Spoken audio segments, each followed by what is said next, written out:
Hello and welcome everybody. Thank you all so much for joining us tonight or this morning from whatever time zone you are joining us at. For me, it's 1 o'clock here in Scotland, but I really appreciate everybody coming along. So first of all, what I'm going to do is I'm just going to give you a little bit of an idea about what's to come into the event, and then we'll get things started. Cool. So the event itself, I'll introduce the speakers in a wee bit, but the event itself is going to kind of cover four main topics. We're looking at the Keep 45 update. We are then going to talk about All-Stars and PvP.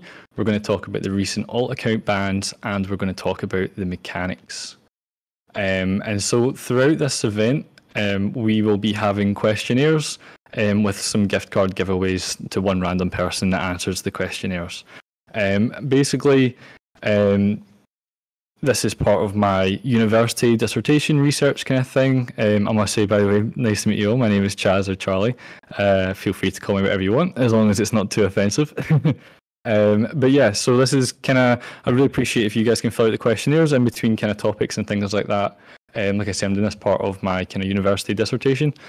So I'm studying the factors that influence the sale of items within mobile video games. But enough of the boring stuff. Let's get on with the event. So our speakers for today is Singh, very well known, very well respected player. So he'll be absolutely great to listen to. We have Akayasha, also known as Red Evony. He's constantly putting out great kind of YouTube tutorials and things like that. Always great content. Miser, again, brilliant content. Great to see. And then we have Derek Defies. Derek isn't with us right now. I think he's running a little bit late. Hopefully he'll be jumping in shortly. But yeah, if the speakers, do you guys want to go ahead and introduce yourself, Singh? Do you want to go first? Yeah, hey, what's going on, guys? Sing here. Man, I feel like I just did a YouTube intro. uh, yeah, no, I'm happy to be here. Thanks for organizing this, Chaz. Sounds like it's going to be a lot of fun, and I'm looking forward to it.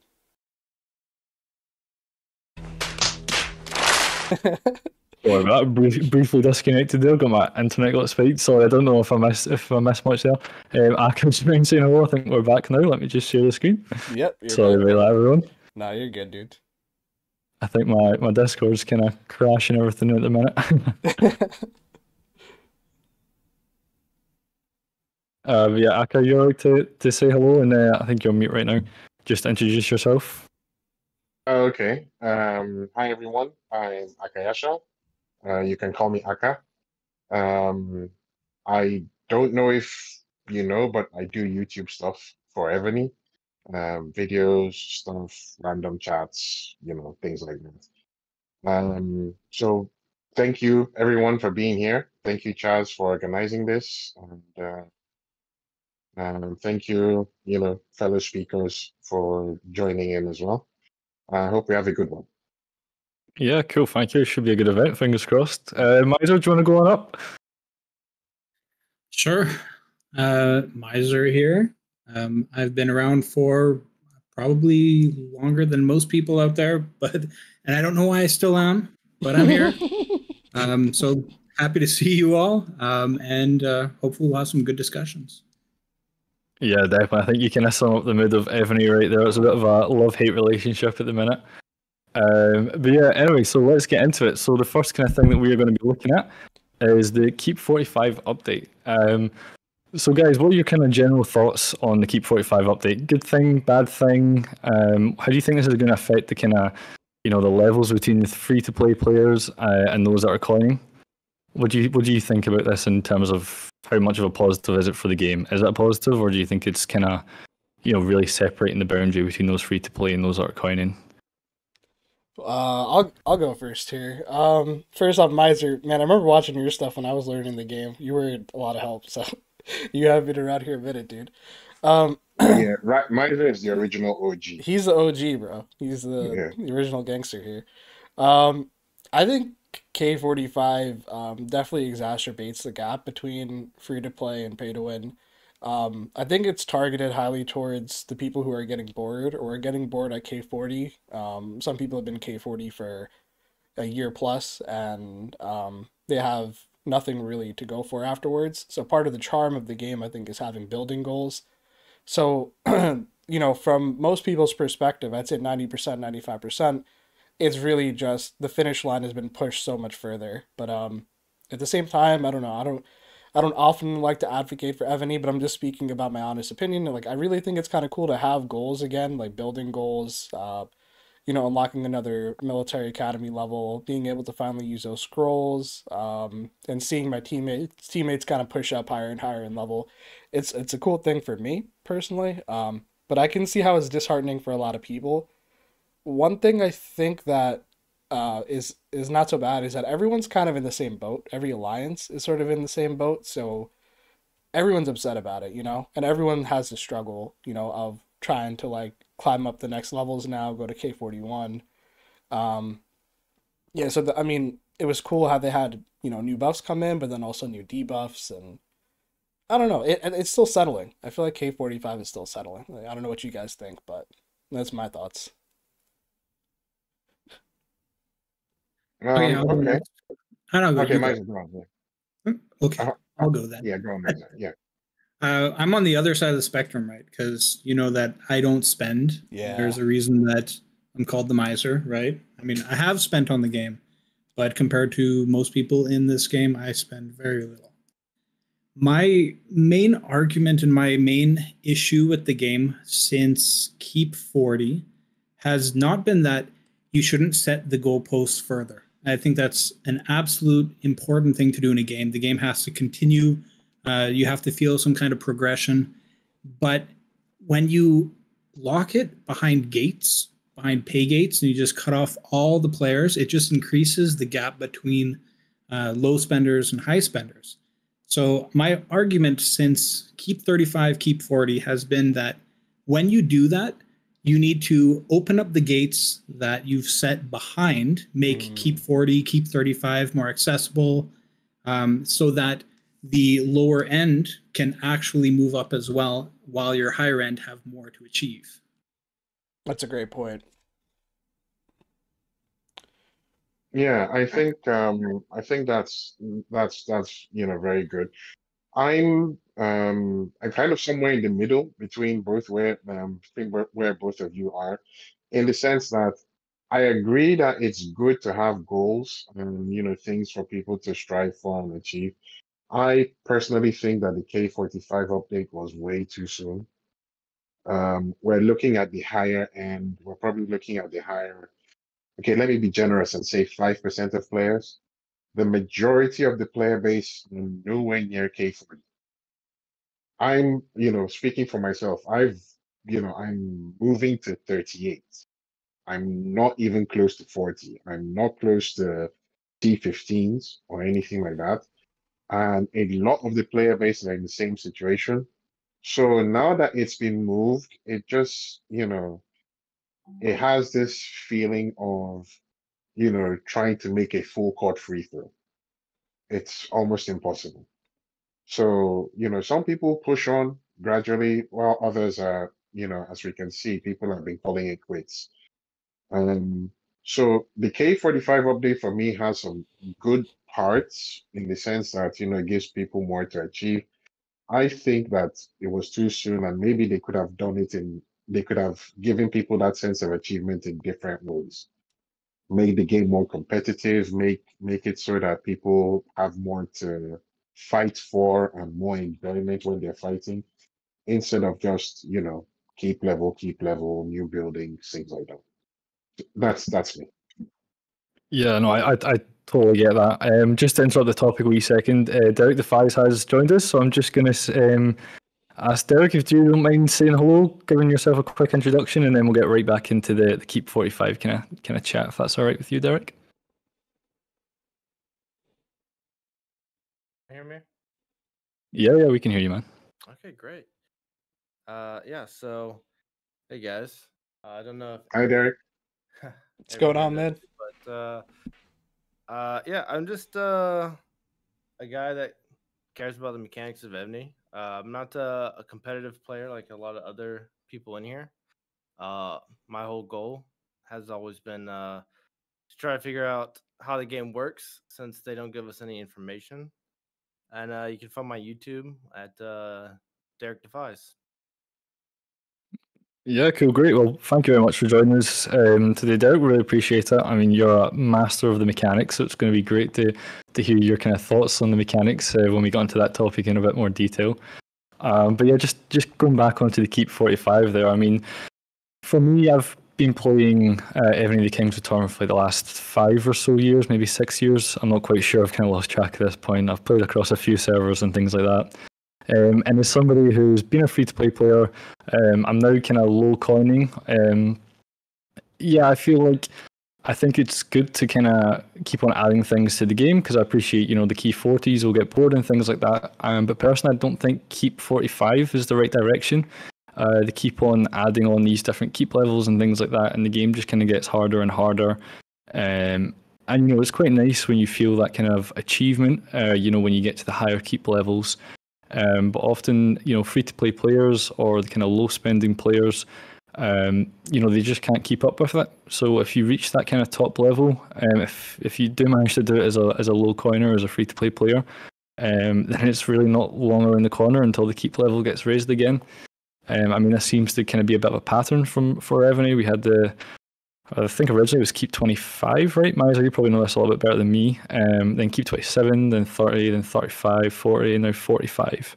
And it just kind of seems to be that's the kind of way that they are increasing the longevity of this game, which I understand because you don't want to make people bored, but at the same time, as somebody who's played free to play and is a low coiner, it does kind of suck. Personally, that the goalposts keep on being moved. Like, I like the idea, there's always something to work on. But maybe continuous keep upgrades and things like that isn't really the play moving forward. Because, how silly are we going to get in a few years' time? Are we going to be talking about the keep 55 or keep 60 update? Like, for me, it's just kind of a little bit crazy. I think there's other ways that they can kind of diversify, creating longevity in the game and things like that. But one thing I would say though is that I know this was outside of the Keep 45 update, but the new gear update I think has actually been quite free to play and low coin friendly. With the couple of gear sets that they brought out, I appreciate Civilization gear just got a new refinement system added in, the advanced refining, which is obviously targeted towards the kind of larger coiners and things like that.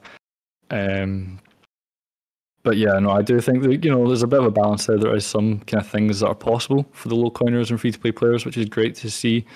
But yeah, overall, I just think that pushing the keep level isn't really sustainable. Singh, obviously, you've kind of talked there about how you kind of like the Keep 45 update. It's good to see your teammates kind of growing and the goal moving towards it. Do you think this is actually sustainable though, going forward in Evony? Because we keep on getting these keep updates. Well, as far as the player base is concerned, absolutely not. We need people to play with. As far as the game is concerned, like the actual company, I just think they're trying to find ways to make as much money as possible. And the way they do that is by focusing entirely on where the money comes from. And just based on update after update, I think they're just looking at that small 3% or so that spends on a regular basis, and I think they're just thinking about why they spend, and then they appease that, really. So same thing with the advanced refining. Like, there's no more Civ gear coming out. There's going to be all these refined stones piling up.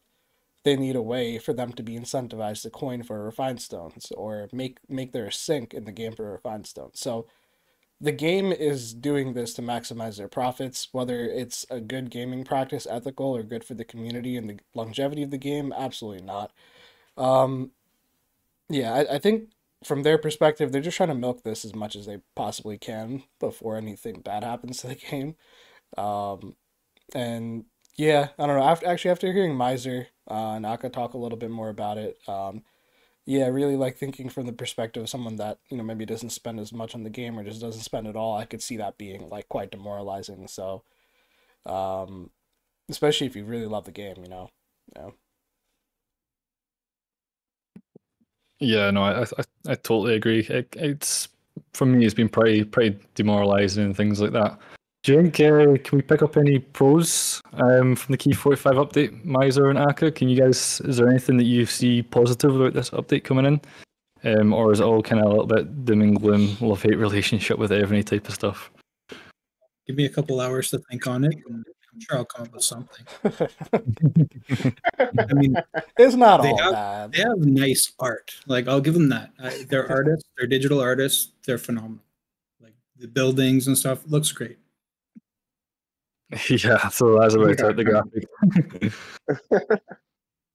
Okay, positive about K45. Well, there's a lot of negative stuff to say. There's a lot of negative stuff to say. But I'm going to try and be fair about this. One good thing that they did when they brought out the K45 update was the defense advance expansion that they did in the academy.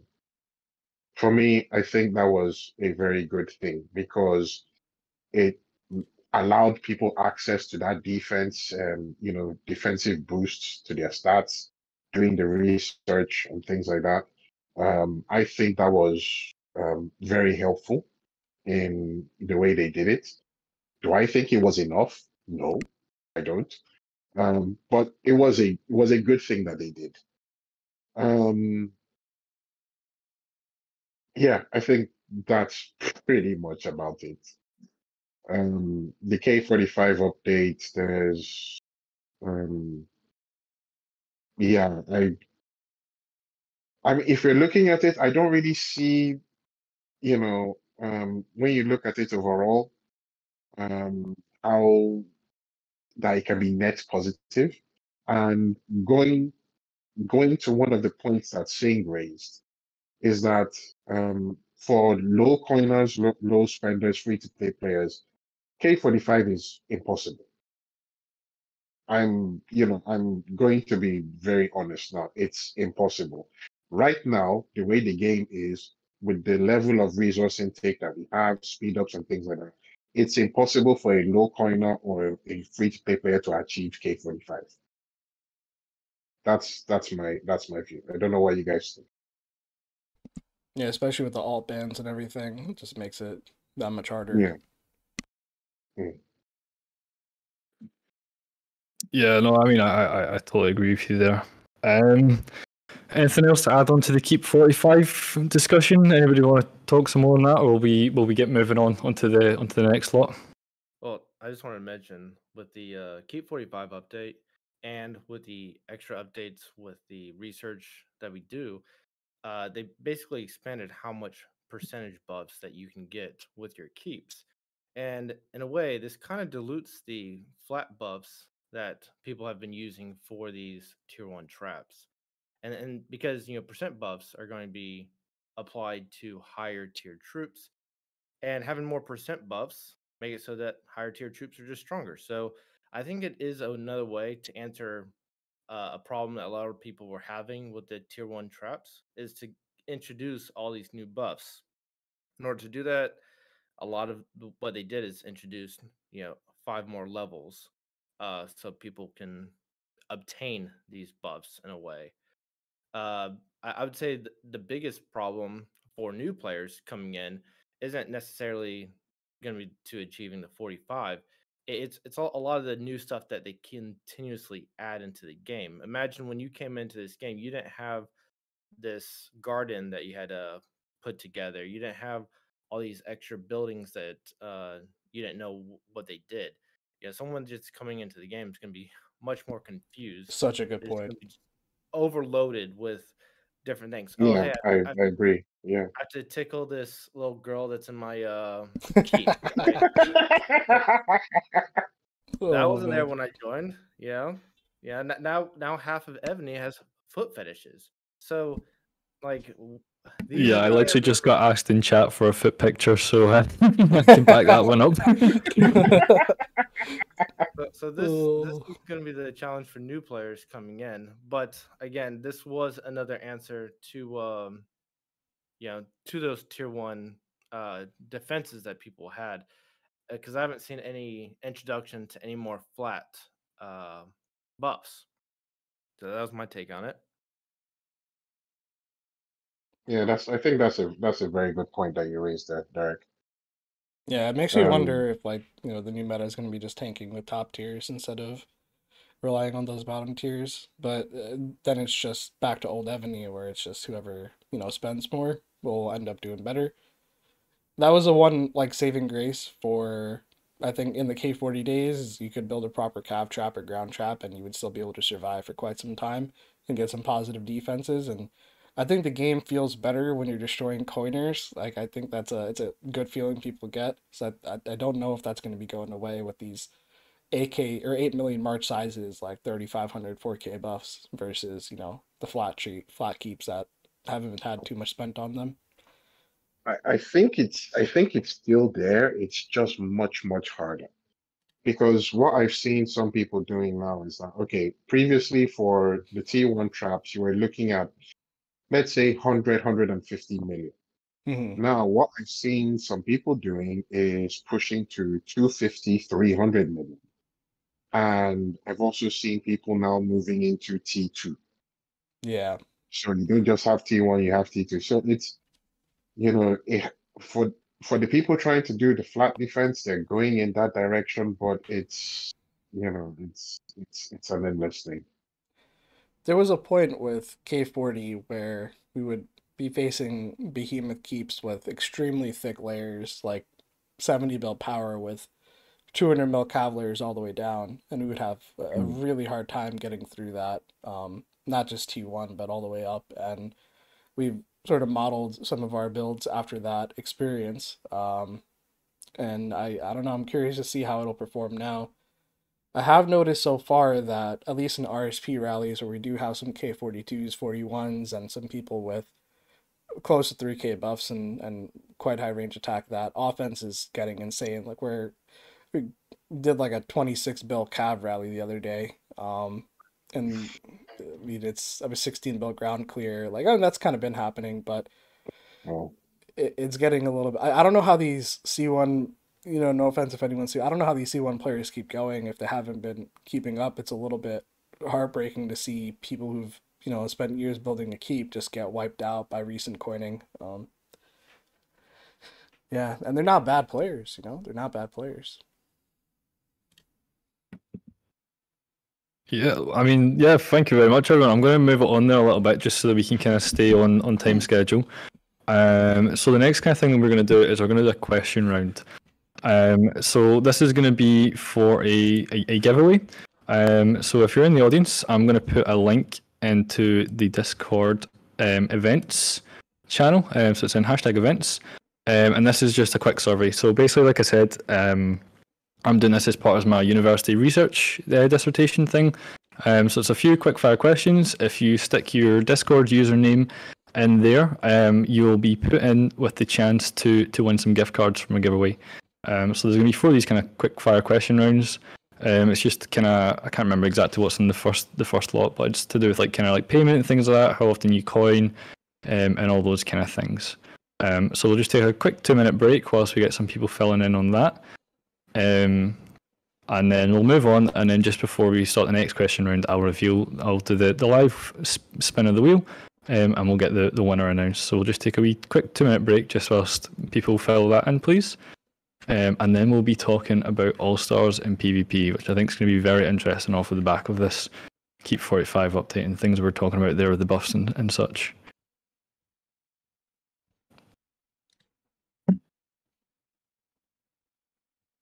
So the question is just in the events channel, but I'll also post it in the events discussion channel as well.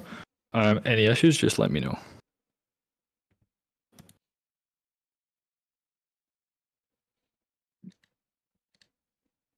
So yeah, we'll just give that 2 minutes just to get filled up.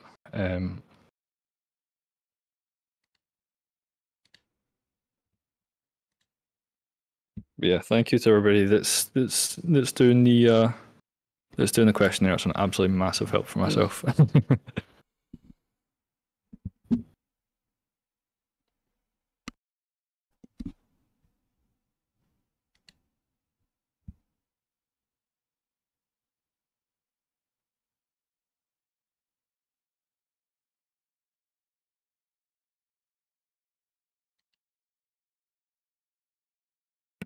Lovely. I have absolutely no idea what CPE is, but feel free to tell me. But yeah, so just a heads up, guys, on the questionnaires. So the kind of things you put in, I'll display the Discord name in the spin the wheel, but nobody else will see your answers. And then I'll strip your Discord name away from your answers, so it's just the answers, and I'll kind of use that for theriagames.com, which is the guide site that I've started up and running. And yeah, also it's going to be used in my university dissertation. So yeah, really appreciate everybody that's gone ahead and answering. Whilst you guys are doing that, while we move on to the next topic, I'll announce the winners just before we start the next question round. All right, okay, so it's continuing professional education. All right, okay, yeah, hopefully it won't be that bad. But yeah, anyway, on to the kind of next topic. So we're going to be talking about All Stars and PvP and things like that. I'm not going to talk a lot about this one because I've never played All Stars. So I'm quite new on this kind of stuff. But thankfully, we have a lot of experienced speakers who can talk about All Stars or just PvP in general, kind of thing. So yeah, how have you guys been thinking about what do you think is going to be happening with All Stars with this update? And how do you think All Stars has been getting on? Is it still entertaining for people that play All Stars and things like that, or do you think it's kind of losing the buzz around it, or just what's your general thoughts? I mean, like I say, I've never actually played All Stars myself, unfortunately. I've just started fresh on server 1404, 1404, I guess. So yeah, quite far off getting to that stage. I'm keep 30 at the minute. Like I said, I've been playing for a while, but I always kind of usually get around keep 30 to keep 35 before I refresh. Yeah, the early game is fun. I get it. That first SVS, it's a lot of fun. Oh yeah, we got that next weekend. I can't wait. Nice, enjoy. You get to play some novice players out there. It's always the best. Were any of you here for the very first server versus server that was ever done? No. I'm guessing what? How was that experience? What? That was an experience. I can only imagine. How was the lag? If you can call being frozen in place and unable to move lag, it was so bad that people were permanently stuck on the other server. Oh no. Goodness.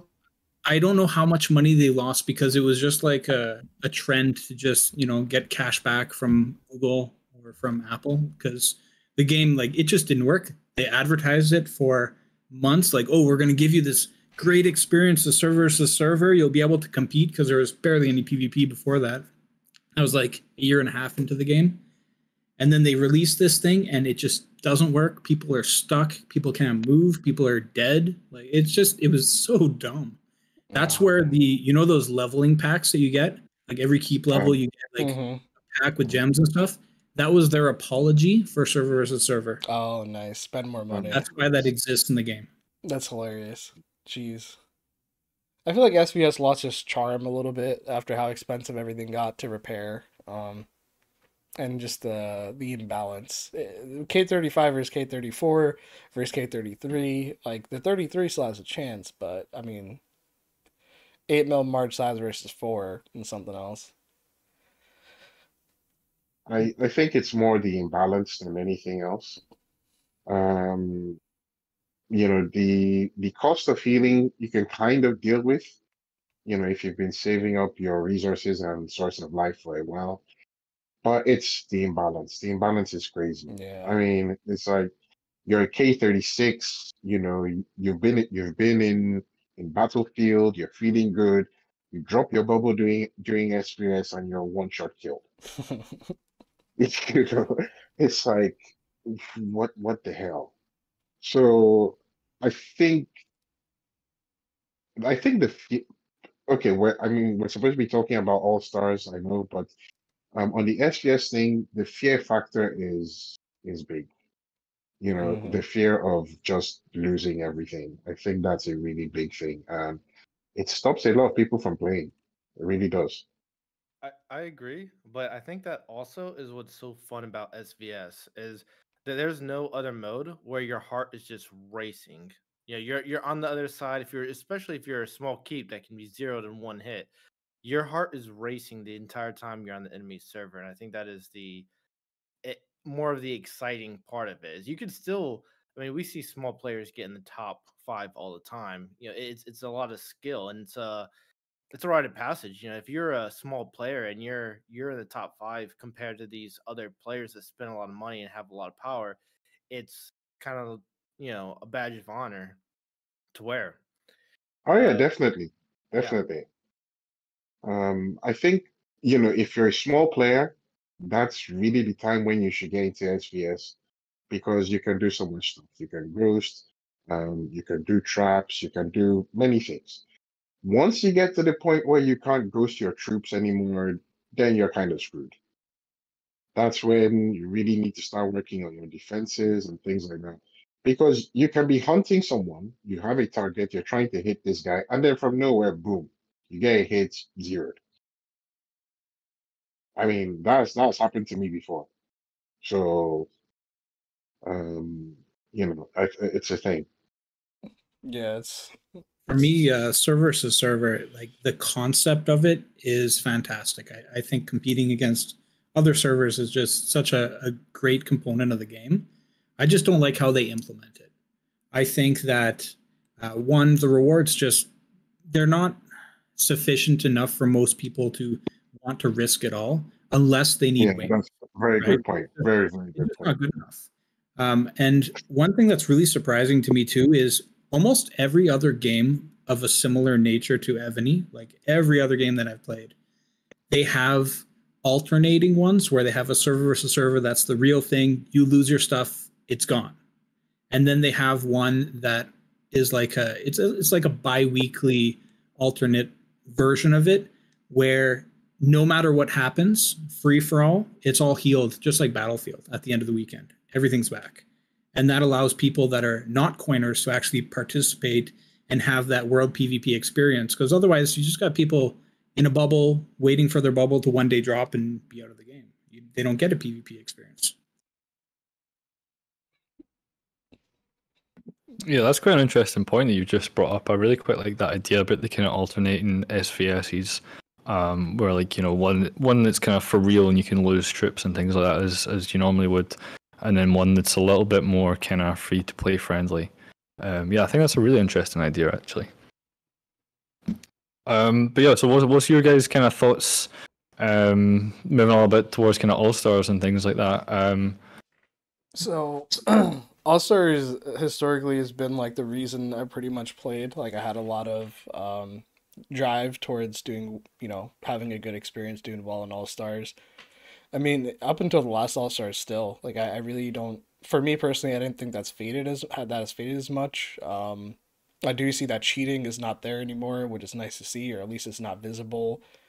Um, I don't know how it's gonna go down this K45 update. I reckon it's gonna be based on whoever has the highest rally size is gonna be impactful. I think it's gonna be more weighted towards who has spent the most or has the most alts or has the most RSS or whatever it happens to be, rather than skill again. But that's every All Stars. It gets more and more like that. But I think now more than ever with the rally sizes, like you're gonna have a higher one tap capability. You're gonna have more people that could join the rally. That rally size is going to be so key. So if there's a K45 out there, they have a pretty big edge. But I mean, that was the same thing when K40 dropped. But I guess, you know, the way Evony scales with keep building, it seems to be quite heavy for K45. Personally, I mean, I'm not crazy excited like I used to be. I'm still excited for All Stars. And among the community of people that I know, I think the like innocence of like your first few All Stars, like it's kind of gone for some people. I'm sure in C5 and C4 maybe there's still like a lot of like passion for it, a lot of hype for it. But at least I can speak to like the folks that I'm around in C2 and C1 and a little bit in C3. I think it's not as like what it used to be.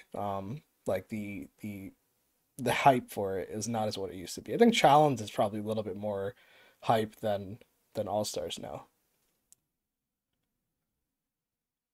Sorry, Shane. Can I ask you a question? Yeah. Do you think that's because of the way All Stars is played, or do you think that's because of the rewards?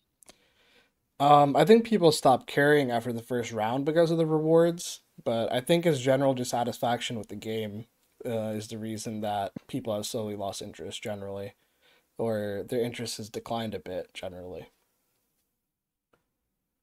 Mm. Yeah, so you kind of touched on the challenge being a bit more, exciting for some of the players. What's your kind of thoughts on challenge and things like that? I've got some people asking, they kind of want to know your opinions on Battle of Challenge. So has anybody got any kind of thoughts on that? Again, I've not played in Battle of Challenge, so I'll kind of keep out of this discussion. But what's your guys? Why do you think it's a little bit more hyped and things like that? I think challenge actually involves this teamwork that you've made with your alliance Yep. that you've done over and over with Battlefield. So you get to play more as a team and make Evony a team game.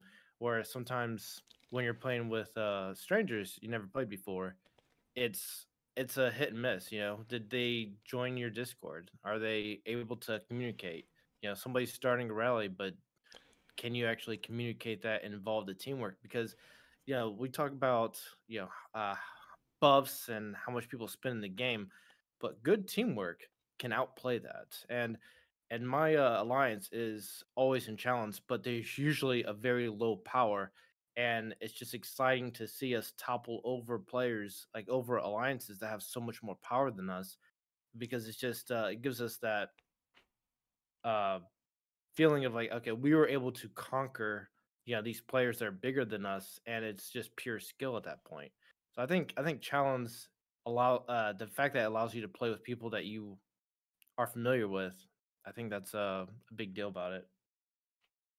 Yeah, I agree with that. And also, if I can add to that, I mean, I really think they need to fix the power brackets with challenge because sometimes you have matchups where it's like, I don't know, you have a 350 bill alliance versus like a 10 bill alliance. I mean, that's the one part that's a little bit annoying.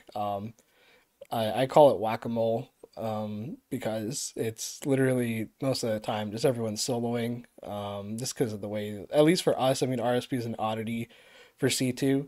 I really think they need to redo challenge and have it based on power brackets. So if your alliance is in, I don't know, 200 bill plus, it's in one bracket, 100 bill to 200 bill in another bracket, whatever it happens to fall into, whether it's C1 or C freaking 8, doesn't matter. I think that would be a lot more challenging, a lot more fun, a lot more action throughout the battlefield. It'll be rewarding for the smaller folks maybe as well. Um, but I don't know, just my 2 cents. Yeah, I agree with that. I think challenge is a much better variation of All Stars. I mean, you have the whole teamwork component and all that. But also, yeah, the only complaints I ever hear about challenge is, I mean, when it's not lag, is that people just get bad matches up, right? They just get matched up with people that they can't have fun playing against. Other than that, I think it's pretty good. Yeah, my personal experience with challenge matchups, it's either you're matched up with an alliance that is way too strong for you and you get killed in the first 15 minutes, or you're matched up with an alliance that is much weaker than you and you spend the 2 hours pretty much doing nothing. So I like the teamwork part. I think, I agree with that. If they could do something about the matchups, that would definitely be much better. And and just for all the battlefields, I think all the battlefields should only last an hour. This 2 hours thing is ridiculous.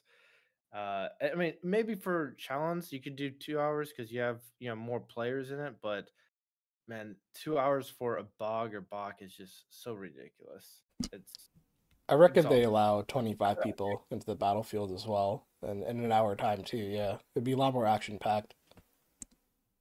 You think they do that though? I don't think they I take any of know, this advice really. yeah, because I know you guys gave them that advice on, one of those sessions that you had with them, but I I don't think they even considered it. Yeah, Genghis tried. I tried. I'm not sure if Miser, did you get a one-on-one with them as well? No, they only invite spenders. Ah, okay.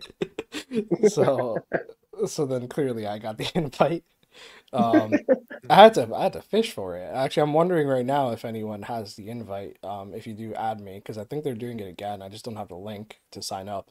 Um, So yeah, big shout out. If anyone has that link, please add me and message me because I want to do it again. Yeah, no, I mean, I totally agree with the kind of the 1 hour type of thing. 2 hours it's kind of hard to get, especially when you're playing bulk and bog twice a week. Like that's 4 hours a week that you have to kind of dedicate. And quite often it's quite long, drawn out type of things. I think 1 hour would make things a lot more interesting. Yeah, that's interesting to hear that they're doing the Q&A event again between players and the devs. Although from what I've kind of heard before, it's not been the most productive of chats. A lot of people have kind of said it's more of a marketing ploy than anything else. Yeah. But it's quite interesting to hear your thoughts and things like that. I'm actually once like I one of the people that I know in like the Scottish. If anybody can't tell, by the way, I'm from Scotland. But one of the people I know in the kind of Scottish gaming sphere knows some of the Evony developers, so it'll be quite interesting. See if I can try and get in touch that way, because that'll be quite interesting. Because I feel like the Q&A events that have kind of happened before, yeah, from what I've heard, it's not been great. I mean, saying you've been in them before, how do you feel? Like, do you actually think that they listen to you in these kind of events, or do you think some people would say it's a marketing ploy? They took some feedback, I think, like very small amount of it, but no, I think partially it's a marketing ploy, but partially I think it's also they're trying to figure out how they can make more money. So I think they're like fishing for our needs to figure out what we want so they could monetize it. Like what's the next thing to coin for? So yeah, because they clearly didn't listen to like 80 or 90% of what I suggested to them, because they're furthering the gap between pay to win and free to play, but it is what it is. Anyway, I'm going to have to move on there with the topic just so we can stay on track. But thank you all very much for your thoughts on the All-Stars. So I'm going to do a spin the wheel of the last questionnaire that everybody filled in. Good luck. So good luck to everybody. Let's put this on full screen. And off we go.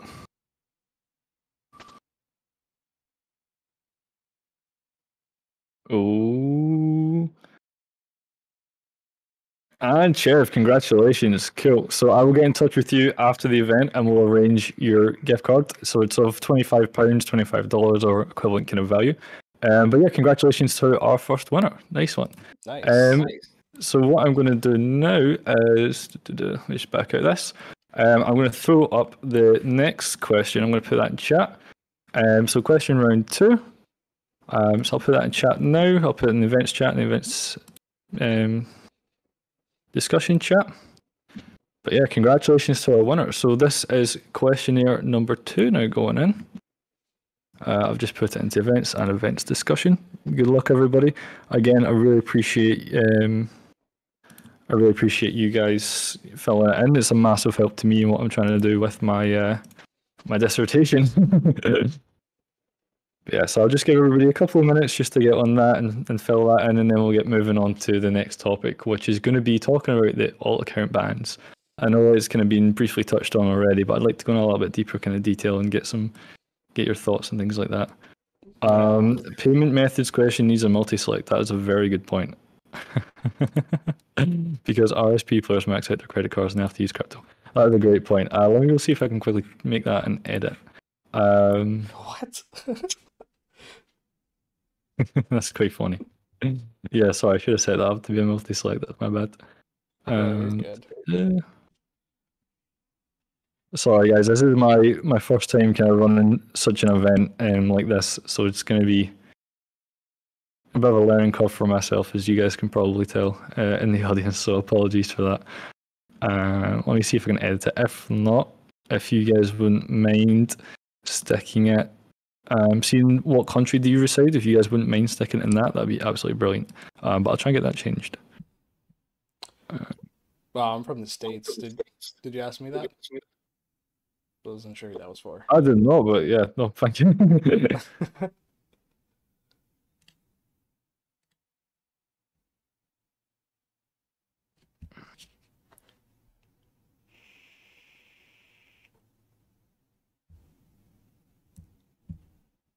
Yeah, no pink gems option. Yeah, I don't really think that one was a very appropriate. So unfortunately, it doesn't look like I can change the change the options. But if anybody would mind, if you do use extra payments, if anybody would mind sticking it in the what country you reside box as well, that would be most appreciated. It just goes towards me kind of collecting data and things like that. I'd really appreciate that. A bit of a mess up on my behalf. Like I said, it's all a learning curve, right? But yeah, whilst you guys are just finishing up on that, we'll get moving on to the next topic. And same as before, I'll spin the wheel for the gift card winner, just before we get into the next kind of question there as well. Cool. So let's move on. So we have the alt account banning, and this is a bit of a hot topic. I think that it's really quite interesting because, with the divide that Key 45 have made between the big coiners and the free-to-play and the kind of low-spending coiners, the alt account banning that's been going on is just kind of increased that gap, in my opinion. But also, I don't think it's all doom and gloom. From what I've seen previously, there's always alt account bans around keep updates. So it's actually quite a useful way to tell when a new keep update's coming, because alts do get banned, and they'll also get banned right afterwards. I mean, we saw it with keep 35, pretty big, keep 40 and keep 45 again. So yeah, I think it's actually quite a useful way to actually figure out when are these keep updates coming. But what do you guys think? Do you guys think it is just about the keep updates, or do you think Evony is going to be cracking down on alts a lot more? And yeah, I've just had a really good chat, a really good thing in the chat as well about the reduction of stamina on monster packs as well. So not even are they banning alt accounts, they're also making it a lot harder, to actually use them. So they've reduced the stamina packs and things like that, which is obviously quite a low costing pack. I think that's $5 if I'm not mistaken. So it's in the reach of quite a lot of players. Yeah, what's your guys' thoughts on that? I see that you're wanting to talk about the stamina pack. So do you want to take it away? Yeah, sure. No, I really think it's terrible for the game to do this. I mean, there's a lot of games that have alts and secondary accounts, multiple accounts, farms, etc. And the developers are perfectly fine with it because they understand it's part of the culture of the game after a certain point. Like anyone that's serious, for the most part, as long as you own a computer, you have the capability of setting up alts, and that's after a certain point, it's just about effort, really. Like what you want to put in terms of, well, I'm sure there's, obviously financial aspect of purchasing a computer, but generally I think they're doing this so they can, again, put more money in their pockets, try to force people into the spending mentality. Like the spending is the only way you can get RSS or whatever it happens to be. I think there was even like a mail from CS saying you're not allowed to hit players, like if their bubble drops and take their RSS or something. It's just absurd.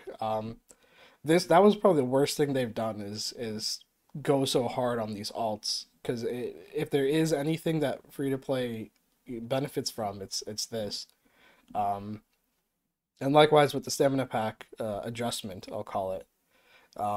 It really hit free to play or lower spenders a lot harder than it's going to hit the bigger coiners. So again, I kind of understand Evony's mentality as far as, hey, let's take away their options of getting RSS and these things for free, and kind of point them towards the packs and see if that'll increase revenue. That's probably the line of logic that they took, but the impact that it has is not as positive. I think it makes a lot of people at the edge of quitting or quitting. But I also do think that they're going to lighten up on alts now.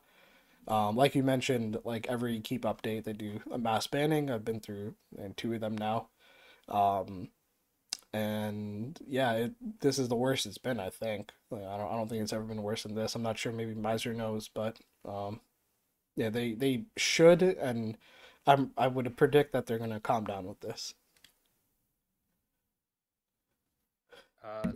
For stamina packs, I think they still have one available. That's after you, what is it? Enhance one of your generals a few times, you might have a chance to get like a special pack, and it's the same as the old stamina pack, if I recall correctly.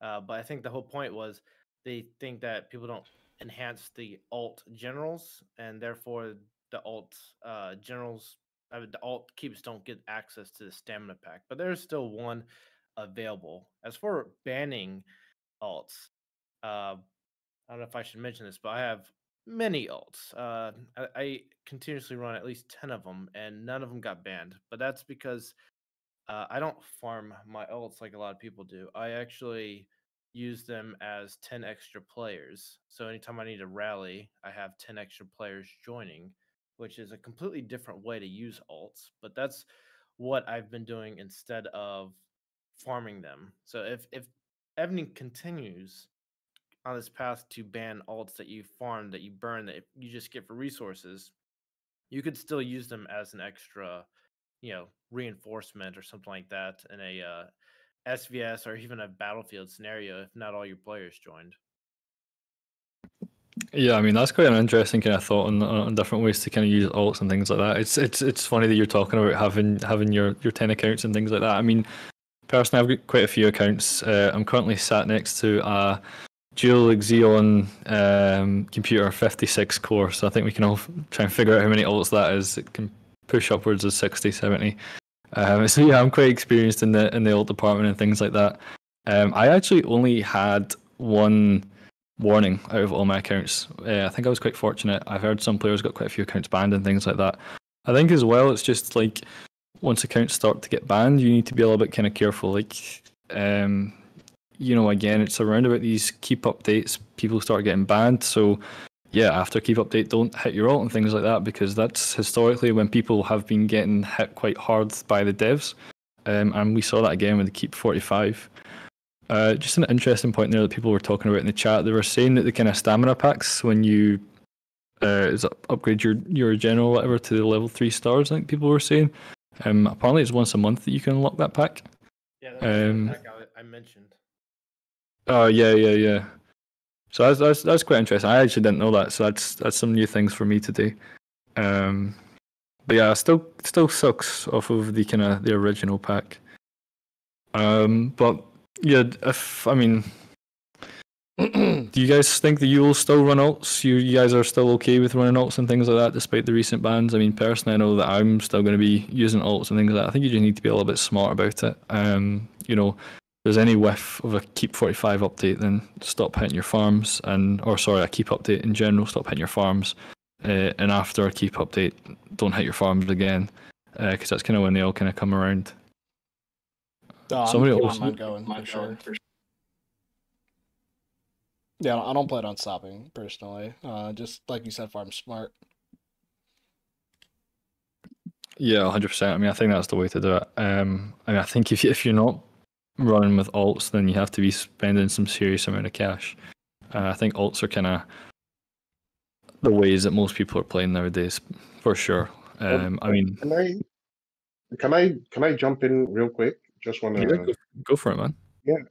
I wanted to ask, and I'm also putting this to people in the chat. Like, how many alts do you have? On like rough number. Right now I have 5, but at my peak I had quite a lot. Like quite a lot. Yeah, right now I think I'm operating about 10 or something like that, although previously 60, 70. Yeah, I've been around that area too. Yep.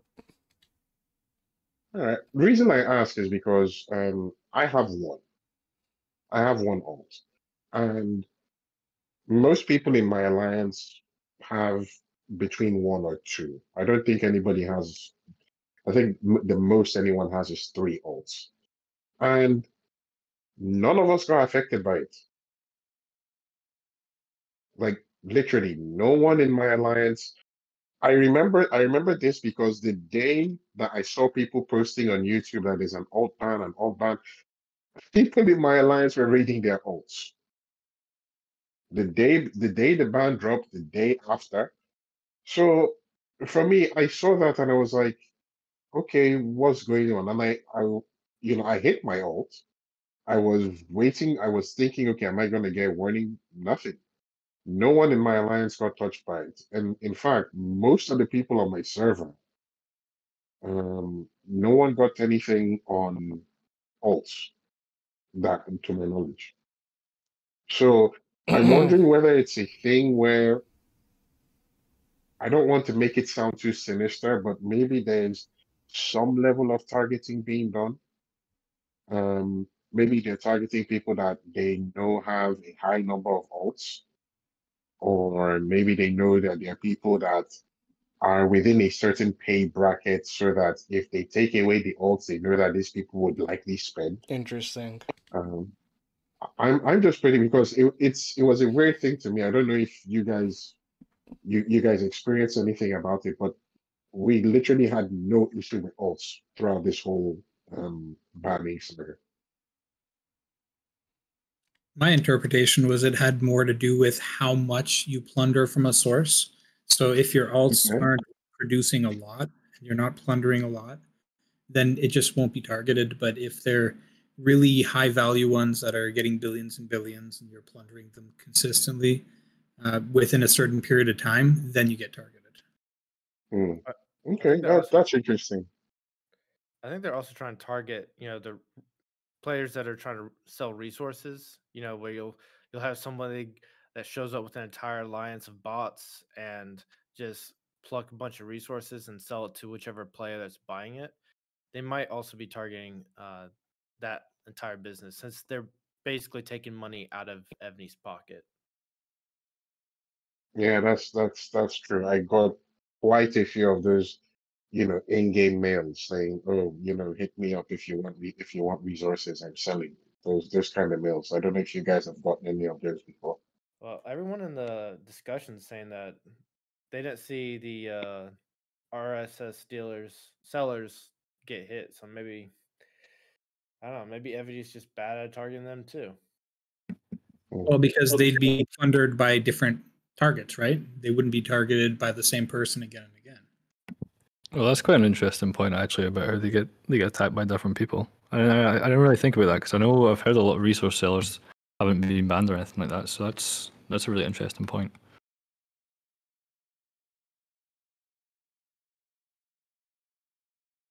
But yeah, anyway, Oh, sorry. You want to say something? Yeah, I'll just say one more thing. I think that's one of the bigger issues when it happened too, is there were some players that happened to find a really juicy target in server to server, and because it was just such an insane amount of resources, they ended up having those warnings or those bans, even though it was on a completely different server. Yeah, no, it's been really, really weird to see Top Game's response to this kind of thing. I mean, I've seen legitimate players get warned and things like that for totally legitimate actions. And Singh, I think you mentioned earlier that, yeah, sorry, I thought I just went totally out of my head. Apologies, it's 2:00 in the morning for me right now. My brain's kind of low functioning at the minute. But yeah, I think it's really interesting. Oh, it's about the Top Game's customer support basically saying you can't plunder in game and things like that. Like, it's a little like I saw that. That was ridiculous. Mm-hmm. That was absolutely ridiculous. Surely that chat's photoshopped. Like, surely they're not really saying that. I don't think the Evony team knows what the game of Evony is half the time. I actually think it's just people that don't play it that are just hired to. It is. To fill our discussion or like reply back to our complaints. Yep. Yeah. But that being said, though, I do agree with what Singh and Derek were saying, that even with everything that's going on, alts aren't going anywhere. Let's be serious. Forget about terms of service. Forget about banning it. They're part of the culture of the game. Yep. Things. Okay, we can separate it. We can say things like bots and things like that are things that maybe should be done away with. Miser has done a lot of this. He's talked about how bad bots are for the health of the game. I agree with that, but alts, people having alts, whether it's 1, 2, 10, 20, that's not going away. At least that's my opinion. I always thought of bots as another borderline free to play way to help, yourself versus, coiners and everything. I think they kind of go in tandem with alts, and Yeah, very honestly, I don't see an issue with that. Just personally, I know it's a controversial subject, but Well, Yeah, okay. for me, saying I'm going to agree with you there. I use ESB, yep. and for me, it's a very low coin, borderline free to play kind of way of catching up. I know obviously it's very controversial for those who played Evony Age 1 and Age 2 and things like that. There's a bit of history there with bots and how that kind of turned out in that game. But personally, I'm kind of all for bots as a low coiner. Somebody who's played a long time for free to play before this. I Although I think kind of I think maybe, particularly for me, I think it's because I've had bad experiences with people using bots. I'll give you one thing. There was someone that was in an alliance and he was using a bot. And I don't know, one day he was chatting with someone and he made some kind of silly comment like he's the only smart one in this alliance. And we're like, what the hell is wrong with Yeah, you? that person just sucks. It's like he's the only smart one in this alliance. And we're like, yeah, no, that's not gonna happen.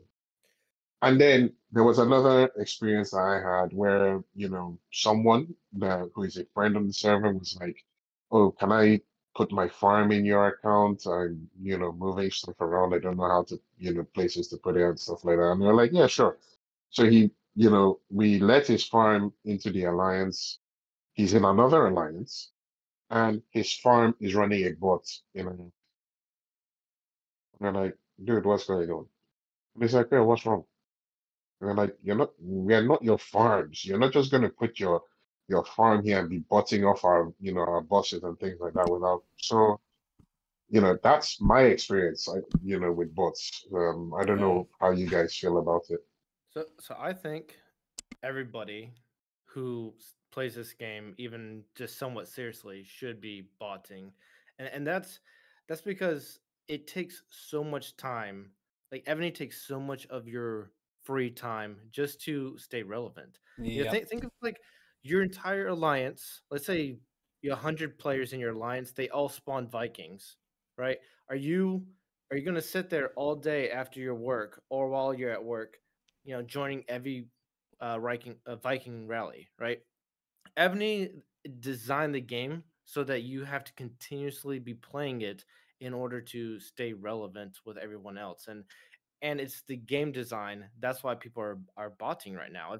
If Evany made it so that you could go into a resource tile for 8 hours and not come back, and you're still gathering the resources, you're still doing something productive, that's great. The only thing that we have like that right now are relics and your alliance tiles, and that's the only thing that somebody that's not botting can do for a long period of time if they want to take a break from Evany, whether it's to sleep or just to work. And the players that don't do that, they're on Evany all the time. It doesn't just take up all their money; it takes up all their time, and Hmm. it's ridiculous. So once you go towards that botting thing, you can just play Evany for maybe an hour or two a day, and the rest of the time the bot is doing what you'd want to do. So I think it gives you back your time rather than you know the the aspect is it morally all right or not? It's like to me, it's and this is my opinion, guys. I think a pay to win game, any game where you pay and you get an advantage over it, you there's no cheating. It's not a fair game. Any glitches, any pink gems that you come across, anything like that, I think you should absolutely abuse it because the game's not fair. It's not built to be fair. So you should abuse whatever advantage you can have, and bots are just one of those advantages. I agree. The one thing I don't entirely appreciate is point trading to qualify in SVS and whatever, because I think that defeats the like I don't know, defeats like you're hurting someone else by doing that, and you're also just kind of just defeats the spirit of competition. But yeah, do what you got to do. Yeah, no, I think there's some very interesting points there. I mean, personally, I'm for bots and things like that. I love to go into a deeper discussion, but I'm just a little bit conscious of time, so we're going to move on. But first of all, we're going to do the wheel. for the second questionnaire. So good luck to everybody. So let me just put this in full screen mode. Best of luck to everybody, okay? And 3, 2, 1.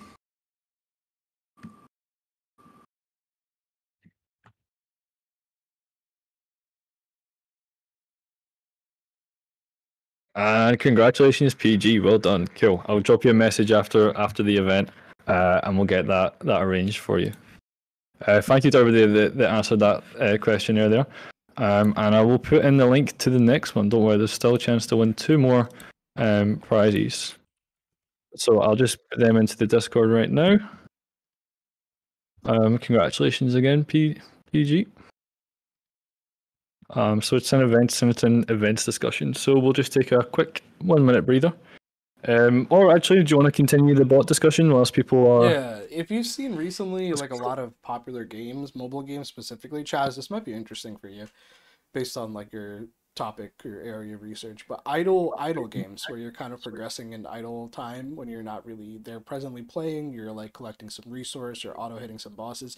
Dude, War and Order literally has an auto bosser built into the game itself. Like it's this whole grow while you're not entirely there concept, and maybe build your keep up or build whatever up so you can access another threshold. This concept is not it's not novel. Like it's a thing that people do, games have, and people find appeal in that because we all have lives outside of this game. And I used to be for a year that person who would like literally do Vikings 14 hours a day, like up till 3 a.m. till reset, make sure my alt spawn. I did that when it was COVID.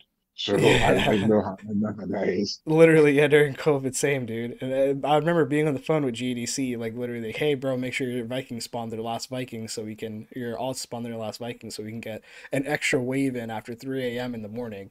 And looking back at that, god damn, that was such a waste of time. It was so much of like literal lifespan burning for a mobile game. And I just think it's an answer to the desire for growth while being away. Concept, this idle game concept that is very popular right now, to the point where competition of Evony is literally building it into their game. So I really see literally zero arguments against bots. Very good for free to play. Alts and bots should definitely be abused as much as you possibly can, and it has as how interested you are into the game. Yeah, no, I like that. I like what you brought up there. Was it War in Order? You said has the kind of auto boss button. That's a pretty cool concept. Mm-hmm. I mean, like I think Evony either needs to increase the gathering times. Like I think it was Derek that was saying that, or just something. In its current state, though, I think botting is the way to go because we also need a life outside the game, right?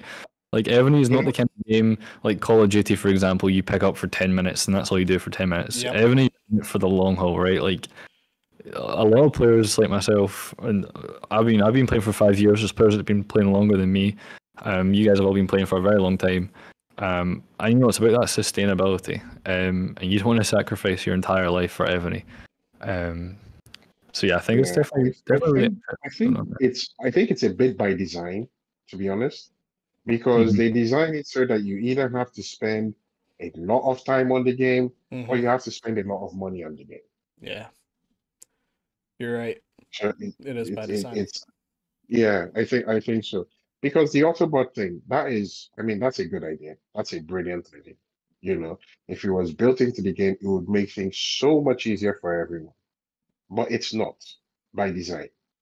The bosses, auto rallies, things like that, those options are not there. And I think it's also by design. They want you to spend a lot of time on the game, get to the point where you're fed up with spending time on the game, so you either coin or you quit. Yep.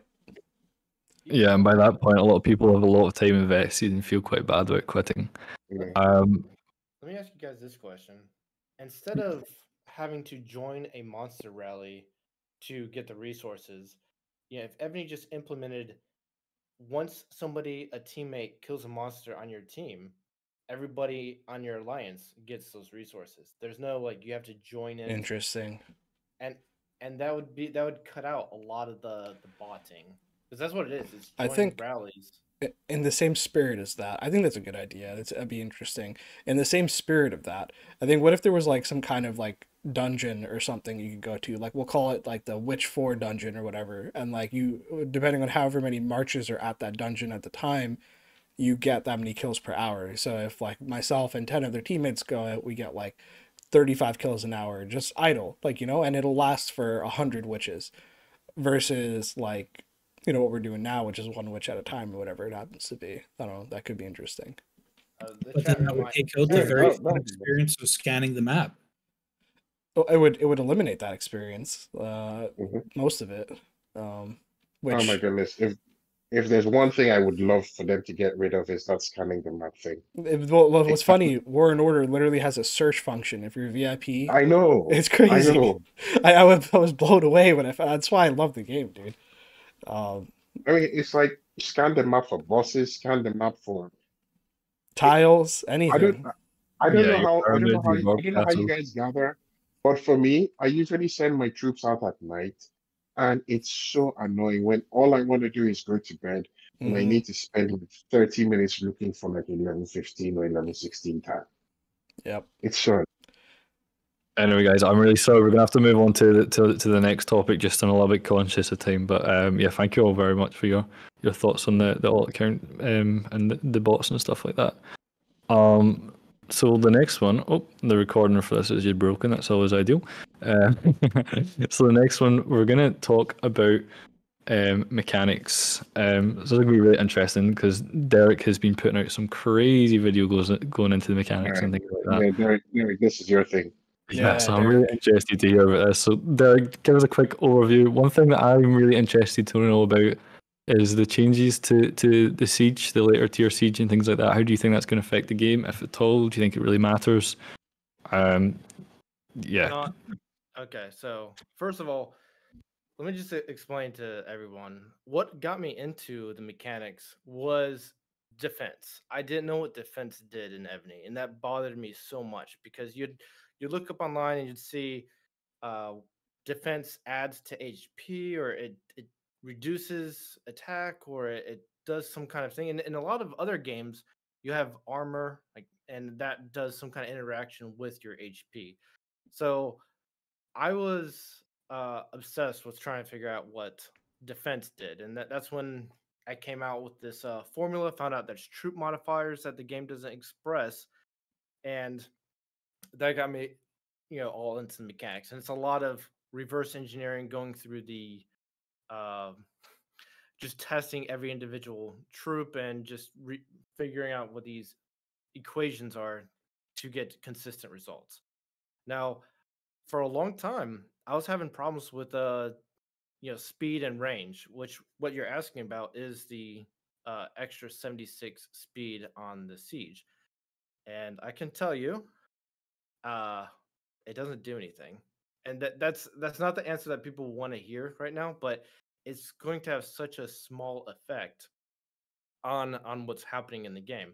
So your tier 13 siege and up are going to be able to hit everybody pretty much in the battlefield, as long as you have some kind of siege range bonus. And it doesn't have to be a bracer. It could be a Achaemenid ring. So once you're tier 13 and above siege have that ring, they can hit everyone on the battlefield. They don't need to move. And therefore that speed aspect of it is not used. So the speed would only come into play if you don't have any equipment attached that do siege range bonuses. And my next video is going to explain how the battlefield works. So I'm trying not to give too much away right now, but I can tell you that Evony has been dishonest about a lot of these things that they tell you for speed and range, including the skill books.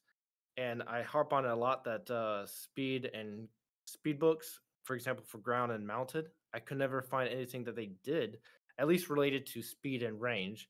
I started to think that maybe they do some kind of damage reduction for something else, but I couldn't find that either. But I did some more testing recently just to verify that there was nothing that speed books did for generals, and they don't change speed. So I think Evony keeps this a secret because of their bad coding. They don't want people to know that half the stuff doesn't work right. And I want you guys to also understand this. When looking at the code for Evony, they're supposed to be trap repair. Like, we're supposed to be able to repair our traps. And I'm pretty sure they messed it up, and they put it as repairing siege instead. And that's why you're repairing siege in the trap factory instead of at the workshop or the hospital. You repair it at the trap factory. That was supposed to be traps. And when you look at boss monsters, like why is it that the bird of hurricane is for mounted? You think birds, you think air, you think archers, and when you hit the bird of hurricane on the world map, it's archer debuffs that apply to it. Same thing with the behemoth world boss. It looks like it's built for warrior ground, but that's siege. And the scorpion, like all these things were, in my opinion, coded backward, and Evony just went with it. So I think after my video, there's going to be a lot of complaints to Evony saying that, hey, our what you guys say is going on, the range, the speed, all this stuff's incorrect, and it's what your code says is not what your game says. So I think that's going to be a huge boon to Evony when they're trying to go over this. The other thing is speed itself. Like, let's say the speed books worked, right? You wouldn't really even want to put these speed books on your generals. You wouldn't want your mounted to get ahead of your team, because what's going to happen is that the enemy archers are going to hit your mounted sooner. Right now, for defense wise, archers don't attack until about the third turn. But if your mounted got to the enemy that was defending sooner, the archers would attack, the first or second turn. So this if they fix it, it will change the strategy quite a bit. So as of right now, there's no speed increase. Derek, on the speed note, I'm sure you've heard this a zillion times, so sorry to say it again, but have you tried putting speed on subgens? And that I remember testing this a while back, and my subgens died faster, which I thought was a good thing because they were acting as layers for, that's what I was thinking at least. They would be acting as layers, dying before my own calves die or dying before my own ground dies. I did notice that my sub troops died quicker, and particularly Arch was left over quicker. But I don't know if that's a figment of my imagination or if something changed or what it is. But I'm wondering about your testing. So Dana in chat right now, she mentioned this. I think she said that we heard it from what's his name? It's escaping me now. John Wick. Yeah, that's right, John Wick. Talking about this as well, and it's not something I have tested because maybe it's possible that this skill book is something that only applies to subsidies.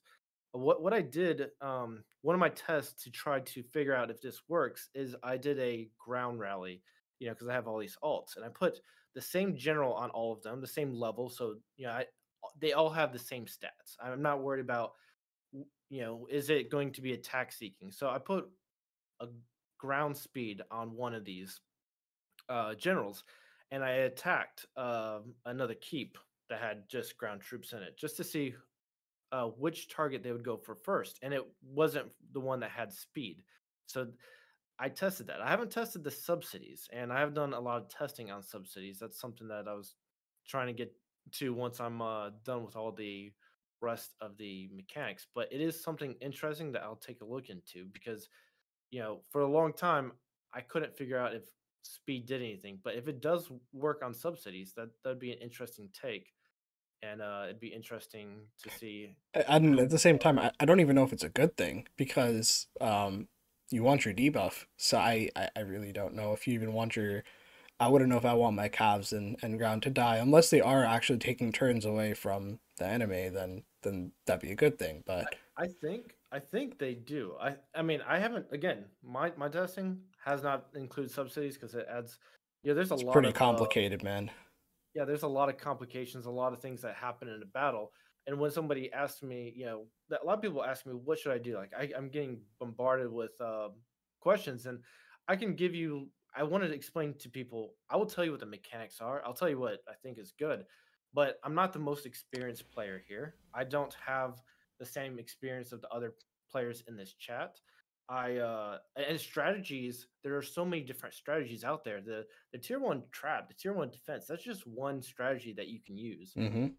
But there's a lot of different strategies out there, and to say which one's the best is Derek, I will say, based on, if anyone has not watched Derek's content, I really recommend it. I mean, based on some of your content, specifically the counterattack mechanic, I've reworked my defense just around that because I've seen it proven myself. After paying attention to what you've talked about, I've seen it work in trap keeps, like where calves are killing arch and things like that. So it's been helpful. So if anyone like is really interested in that, I really recommend checking out Derek's YouTube. I plan on doing a revamp of the Evony mechanics, like a revisit, and I also want to make a worksheet that can be translated into all these different languages, because that's what I get a lot of people asking. You get some players that don't speak English, and they want to know the mechanics, and so far I just have my videos in English. So I plan on making that more available to everybody else, because I think if everyone has the mechanics available to them, like all these other games, you play any mainstream game, whether it's something from Call of Duty to Pokemon, right?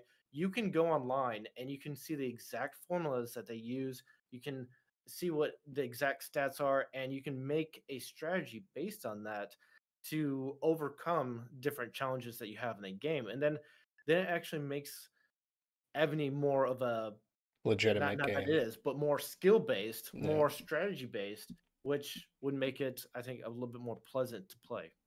I agree entirely, man. For counterattack, I think counterattack is the most difficult mechanic for people to wrap their head around, because it's a little less intuitive. And so this was confusing me at first. And one of the players that I work with in the Evony Mechanics Discord, Craw, him and me discussed this, because I came up with the formula, but I was like, hey, this works up until all the troops don't die. If not all the troops die, we have like more wounds on the attacker side. And it was just interesting to see that if one troop survived, I received a ton of wounds on the attackers. So for anybody in the general chat that don't understand the counterattack mechanic, the reason that a lot of your low tier troops are having wounds right now are because they will attack the highest tier troop of the enemy side, and they will receive wounds based on how many troops that they killed. So let's say your tier 1s killed 1,000 tier 14s. Well, your tier 1s will take damage equivalent to 1,000 tier 14s attacking them, up until you're able to wipe out that layer completely. If you wipe out that layer completely without any of them surviving, you won't take wounds. And that's why the whole counterattack thing works. Now, this doesn't apply if they're not within range of you. So archers, they don't get counterattack damage from mounted until the mounted are right there next to them, because the mounted can't reach them at that point. And this is why tier 1 traps, if you make 1 billion tier 1s, those tier 1s can wipe out pretty much any layer, and they'll never take wounds. And that is a strategy that I think for people with the low tier defenses, once you have so many tier 1s that you're not taking wounds, that's when you should transition into tier 2s. And tier 2s, what they'll do is they're not going to be as great as taking damage, because they're worth a lot more power, they're worth a lot more resources and healing speeds. But what they're going to do is they're going to allow you to punch twice. Where the tier 1s, they're not just a defensive item, they are also very offensive as well. They're going to kill a lot of enemy troops. But once the reason people are making tier 2s is it shouldn't be for taking damage. You shouldn't be making tier 2s to soak up damage. What they're for is primarily only for attacking. And that's so, like, if somebody was to rally you, now your tier 1s are taking out a layer and your tier 2s are taking out a layer. But it is a double-edged sword. You are now going to be losing more power which you otherwise wouldn't if you only had tier 1s. And I didn't explain that in my last tier 1 video very well. I guess. Sorry, Derek. To add to that though, doesn't the points per troop type, like, and the ratio between points and power kind of scale based on, you know, what level it is? So T1s, you may lose 1 billion T1 power, and then the opponent loses 1 billion T15 power, but you're going to end up losing the point exchange because of the way it's weighted, and it kind of gets better as you go up in tiers. So actually, tier 1 is just great. Like tier 1 is only worth 1 point, whereas tier 15s are worth 70 points. And I explained this in my last video that some of the mid tiers, especially where you look at tier 4, tier 5, tier 6, their power to point ratio is pretty terrible. So, you know, the reason, yes, higher tier troops are worth more, but think of it this way: your higher tier troops are also getting a benefit most out of buffs. So if you're a higher percentage buffs, they're going to apply better to your tier 14s, to your tier 15s. And you kind of look at it as how strong is the troop compared to how much points is it giving. And that's really how you're going to win in this SVS or battlefield scenario, where tier 1s with flats, it's like they have 6,000% buffs. That's what it's like for them. And that's why the whole flat refines and tier 1s are very strong, is because for the amount of points that they're worth compared to the stats they gain, that's what makes them so incredibly strong and so incredibly worth a lot. And you could, and in my last video, I demonstrate that you could lose more power, but you could still win in terms of point exchange because of how the points are set up in Battlefield and SVS, and you know, compare that to the power. So on one, I've always wanted to ask you this because I personally have not been able to figure it out. I have theories about it, but why does T11 hit T4? Oh God. Okay, so yeah. Okay, not to take too much out of my next video's content, but okay, so here's the thing, guys. Because Evony is not truthful about the ranges of siege, they're completely different from what they're talking about. So tier 13 and higher siege, with any type of gear, it doesn't matter. They're going to be able to hit everyone on the battlefield, because if you have a bracer, all your tier 13s and above, they're going to be the same range as an Achaemenid gear ring. And even though the bracer is giving you 15%, the thing is you're reaching the max range that's available. Like there's no more, like you're not going any higher than a certain amount.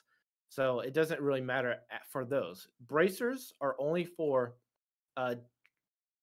siege below tier 13.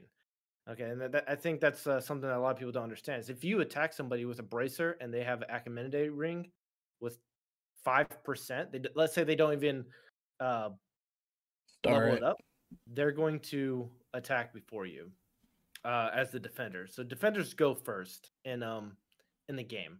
And what's going on is the defenders are going to move up. This tier 11, because they're not in range of anyone, and below are going to move up. Well, the tier 1 to tier 4, they're going to move up the most because they have the least amount of range. They can't reach anybody. And the first target they're going to be able to reach are the ground troops. So they're going to move the entire 75 units ahead in the battle. Well, your tier 11 are at that sweet spot where they can reach those siege right there, and the other siege, they stayed kind of far back. So the tier 11 are going to be attacking the tier 1 through tier 4 siege first, most of the time. Or it depends. It depends on what type of buffs the enemy has, really, and that goes into play, because and it also depends on your buffs as well. Like, because if you don't have any buffs on your tier 11, they're probably going to be hitting the range troops first. So I have to work it out in my head. Buffs impact mechanics, like as far as which tier will attack what tier? Say again? So like the multiplier, like the buff multiplier, buff addition, that has an impact on siege mechanics. Yeah, well, look at it this way. The siege gets staggered, Right. and that's what changes everything. The siege gets staggered. So yes, those buffs that you add for your equipment and for your skill books, those stagger your siege. So your lower tier siege are going to be ahead of your higher tier siege. And that's going so when the tier 11s come to attack, they're looking for, they have a priority. They have a priority of siege, and they have after siege it's archers. So they're looking for siege. Once they see siege, they're going to attack the first siege that they see. Well, the tier 1s to tier 4s had to move more than all the other siege because they have the least amount of range. See, I'm following with all of this, and I agree with all of this too. I've had the same idea about it, but what I don't understand is what is the defending T12 and 11 siege doing where it's not being engaged with the attacking T11 and 12? Let me think of this. I hold on, I have to bring up my Excel sheet. There's a lot of info. Yeah, it's like we're getting into a siege lecture now. Yeah, I think we're getting really deep into it, but that's and I listened to the interview with let's see, Bear. Yeah. That and talking about the siege rallies, and what you were saying was absolutely correct. With the tier 11 siege, it has that top layer of tier 15s, tier 14s, tier 13s that protect it from siege. And for the first couple of battles, only the top tier siege are going to be able to attack siege. Your tier 1s all the way up to tier 10s, they're going to attack ground, archers, and then eventually after several turns they'll be able to reach siege. So you're only the tiers above them are only going to be able to take that out. So let me look at it here. So you asked about the defending tier 11. So what is defending tier 11 range at? Okay, let's say that they have a bracer. So what's going to happen is the tier 11s, they're going to move up. Okay, and they're not going to be able to reach the attackers. So the tier 11s. So here's what happens. So in the battle scenario, all the defending ground go first, then the attacking ground, then the defending mounted, then the attacking mounted, defending archers, then the attacking archers. Okay, so now it's going to be the defending siege. Well, because tier 11s can't reach across the entire battlefield, they can't reach the enemy siege. The enemy siege hasn't moved yet. So the first shot, the first attack that the tier 11s are going to do are going to be on the enemy, on the attacking archers. And that's only if you have a bracer. If you don't have a bracer, your tier 11s are going to attack the ground. Your defending tier 11s are going to attack ground first. Only with bracer with a level 4 skill book will they reach the archers on the first turn. And the same thing, like your tier 9s, if they're defending, they're going to attack ground first because they're not going to attack mounted because mounted is the least priority for siege. So if your siege are not attacking range and they're not attacking other siege, they're attacking ground. And that's why when you attack somebody, you should have a higher ground layer. Like people do different layers of 1,000, 5,000, 10,000, whatever it is. What they should be doing is, just big layers of ground, and all the other layers. It doesn't really matter as much as how many you put in there. You just don't want them to die to counterattack. I was gonna say RSP. Does this sound familiar? Just saying. All right, continue. Well, I remember like a lot of people like say, yeah, RSP. We put a lot of ground, like archer rallies and stuff like that. And I was like, kind of want to mention, like, if you guys just put basically use your archers, with general layers, and somebody throws in a ground general with ground troops, I think it'd be a little bit better because Interesting. that ground general is going to give those ground troops a lot more buff, and the enemy still has to get through those ground troops. I might give that a shot, actually. That sounds interesting. Any other questions about mechanics? Dude, we need a whole other call. I've got one. Yeah.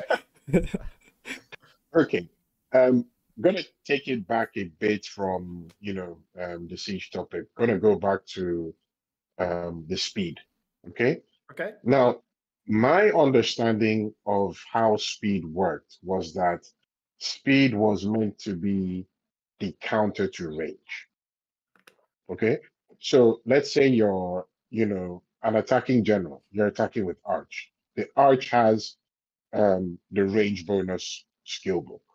Mm-hmm. My understanding was that the speed was meant to be the counter to that because the range now have, they have more range to fire from.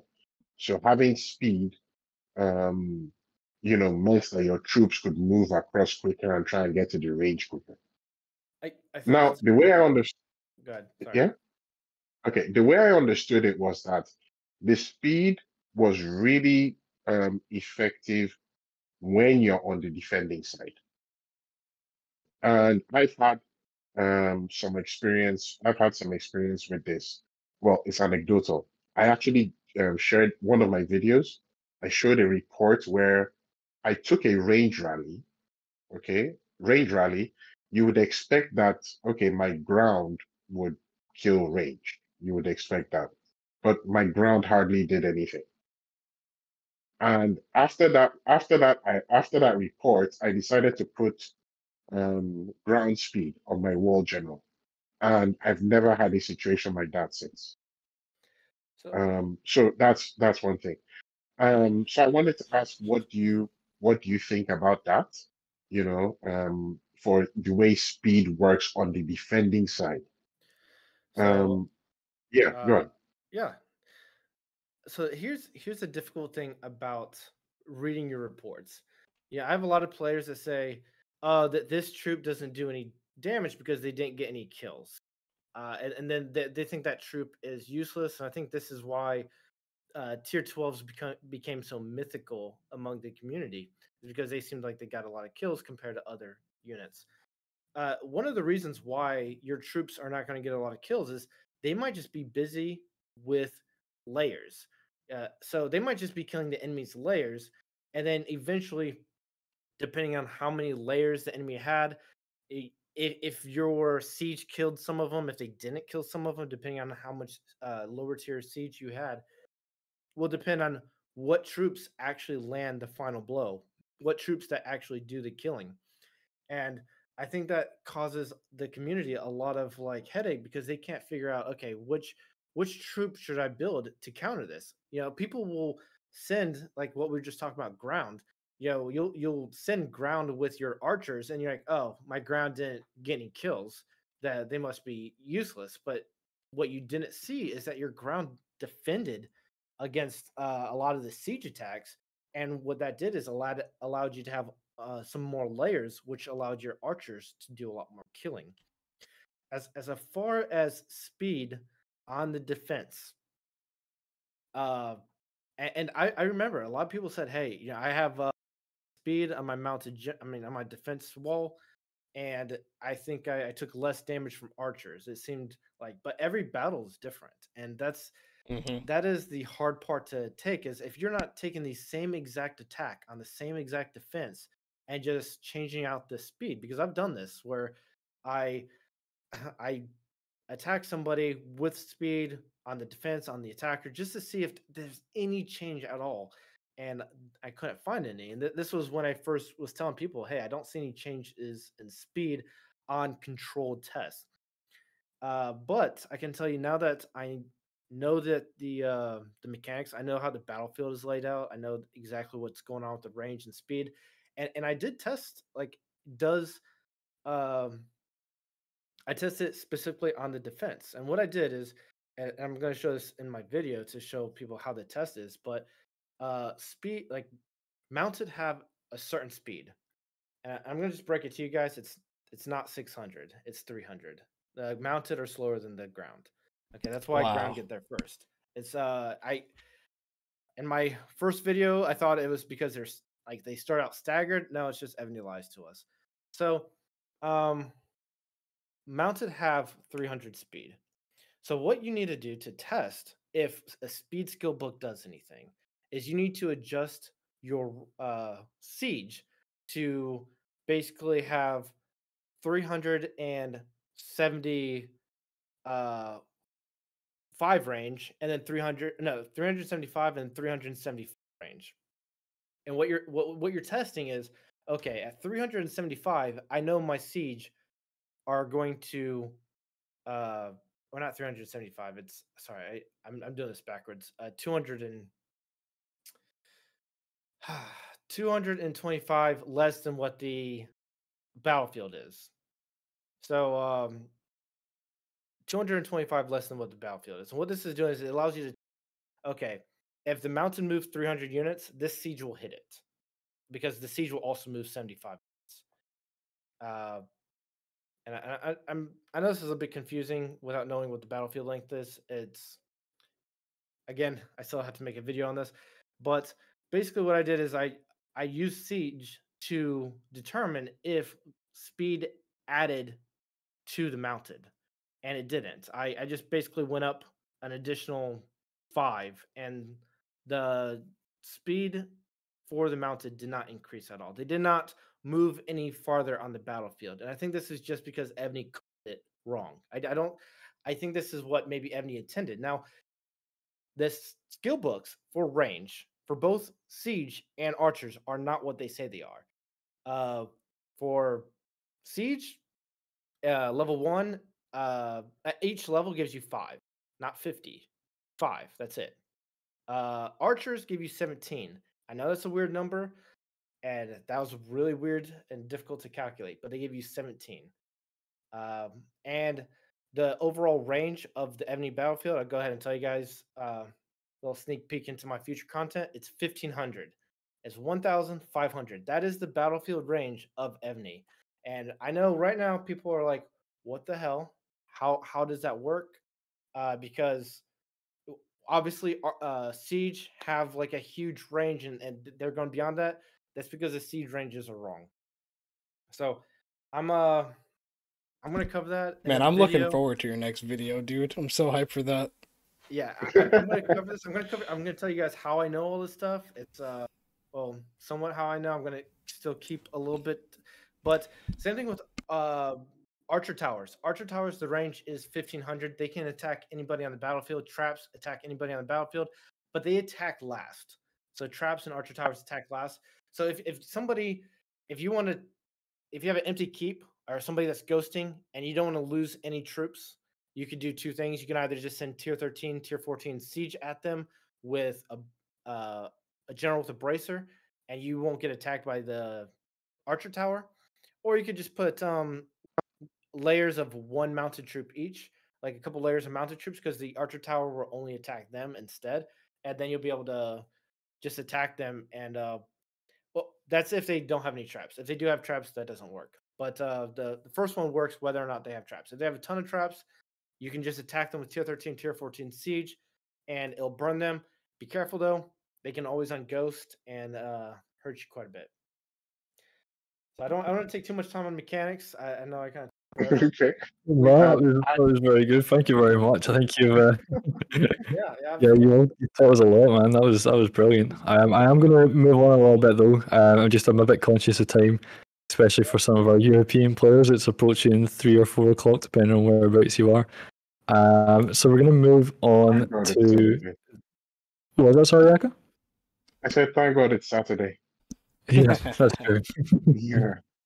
If I had work the next day, I couldn't do this. Yeah. But we're going to move on to the next giveaway thing, and then we'll move on to the next questionnaire, and then we'll go on to the Q&A. So good luck to everybody who's entered. 3, 2, 1.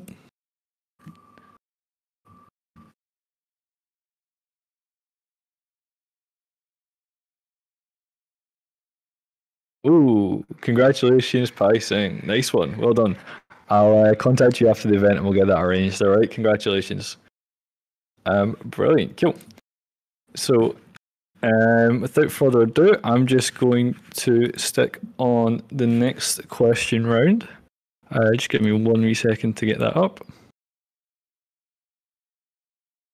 And I'll stick it in event discussion, and it's also going to be in the events channel as well. So this is going to be the last questionnaire / giveaway round that we do.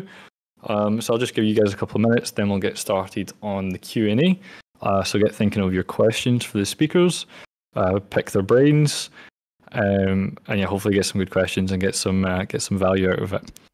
But yeah, Chaz, are you going to be reading out the questions to us, or should we be looking at chat? I'll read them out for you. Okay, cool. I'll just pick out some interesting questions, and let you guys take it away and knock it out the park. Awesome.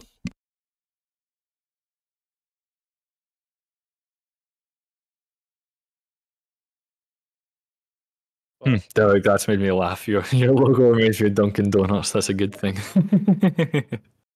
That's brilliant. I'll tell you guys, while we're waiting on that, I'll tell you one mechanic that I still have to do a little bit more testing to exactly figure out. But there are cases where you would think that your ground troops, if someone's attacking you with ground troops, that they have to get through all your ground troops and then all through your mounted troops in order to attack your archers, because your archers in siege are obviously hiding behind your mounted troops.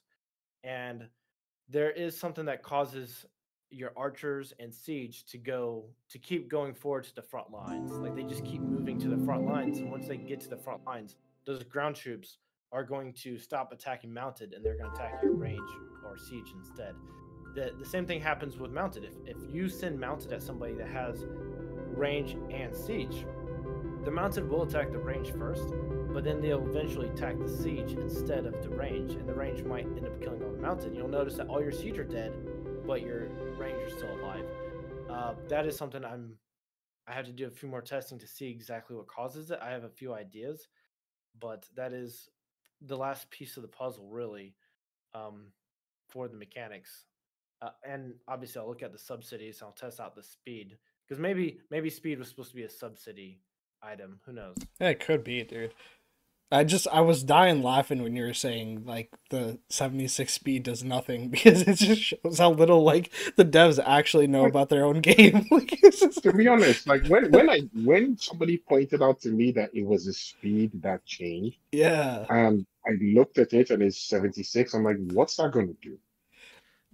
The only other thing, so here's the other thing that I had. The old Evony, I think, troops targeted based on certain attributes, and one of them was speed. And whichever troop had the most speed, that let them maybe go first or get targeted or something like that, like by their archers. I was like, okay, maybe it has something to do with priority, and I can't find any evidence of that. The other thing is, I kind of mentioned in a lot of my videos that it's the highest tier that gets attacked first. That's true on solos, but if you're reinforced, what it really is the troop with the highest attack generally will get attacked first.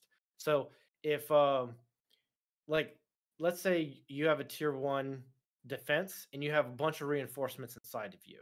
Well, what's going to happen is once the enemy gets down to your tier 8, gets down to like the tier 8 mounted, they're going to target your tier 1 mounted before they target the reinforcing tier 8s and tier 7s, because your tier 1s are going to have higher stats than those other mounted troops.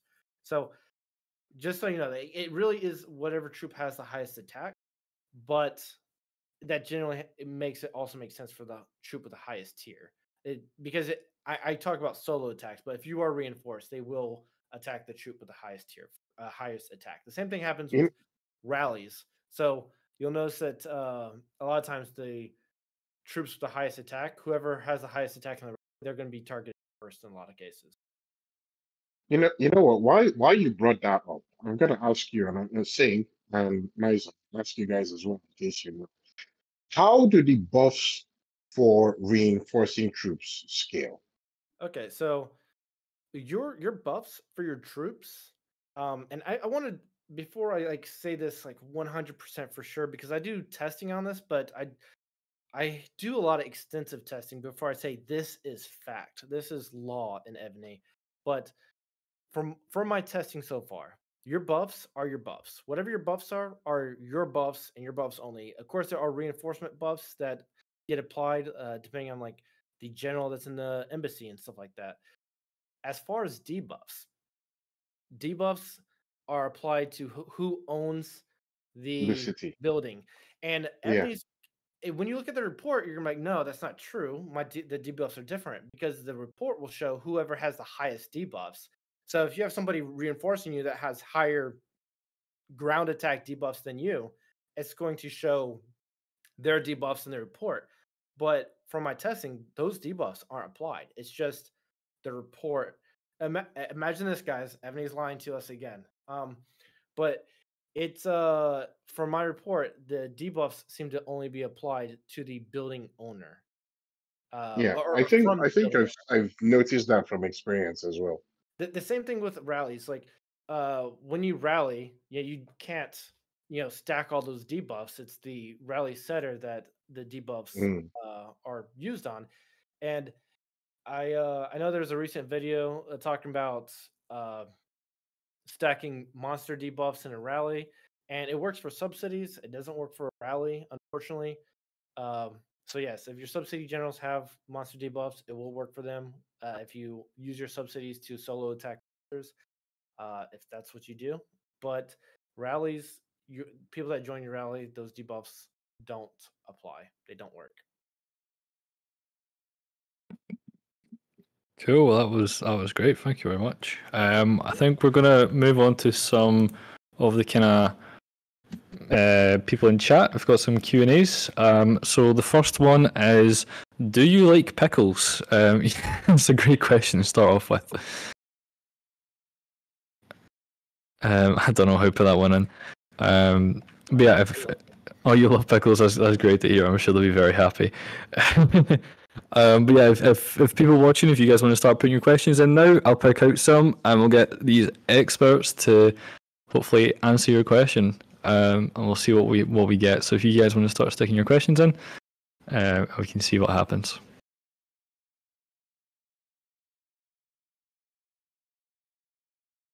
Okay, so first question by Mr. Byronus43. Sorry if I've just absolutely butchered your name.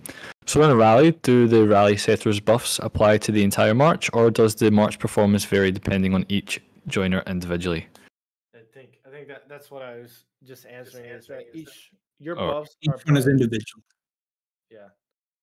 Yeah, Cool. individual buffs. But Derek was saying, debuffs for the person that's setting the rally. And I think the thing is once all the mechanics are once we have a good setting of it, you can adjust your rallies. You can do mixed rallies. You can adjust your layers to be more beneficial to the team. So here's an idea that I had. I don't want to go crazy, but I was hoping that speed buffs worked because I was going to. I like sharing like alternate weird strategies, things to do, and I was going to suggest people to put ground speed or mounted speed on their ranged generals. Because what that would do is you could join a ground rally with your ranged generals, and it would make it so that your protective layers are attacked first instead of the ground rally. But it didn't work out. So I think it works for one turn, I think, and then it just doesn't work. But RSP's tested that too, but I'm not entirely sure. What I think would be really interesting too is if they had skill books that reduced your speed. Ooh. That's interesting. I do think I like the debuff skill books if they weren't behind a huge money wall. The debuff skill books would be a nice little additional to the strategy if you could just get them like any other skill book. The fact that they're behind a giant money wall, and Akiyasha made a great video on this it's just not viable unless you are just the top tier biggest spender player. And that's unfortunate because I think that would be great for everybody to use. Yeah. Debo's skill books was a good idea that the implementation was just awful. That's my opinion. Just very bad. Eventually, The way they are now, they're not really worth getting. Eventually, they'll make it available to everyone without that paywall, but I think so anyway. They'll just make it like one of those events where you can buy it instead of Blood of Ares or something. Do we have another question? Yeah, so let me just pick one out real quick. So this one's from Dana13, very active in the Evony community. What's the best advice you have to improve PvP at a higher level? That's not for me. Like skill wise, or I'd say read your reports, number one, as far as like building your keep and everything. But as far as skill wise, just really focus. Like pay a lot of attention when you're playing the game, and a lot of the actions that you take become like triggers. Like you'll have, okay, next I need to set a rally.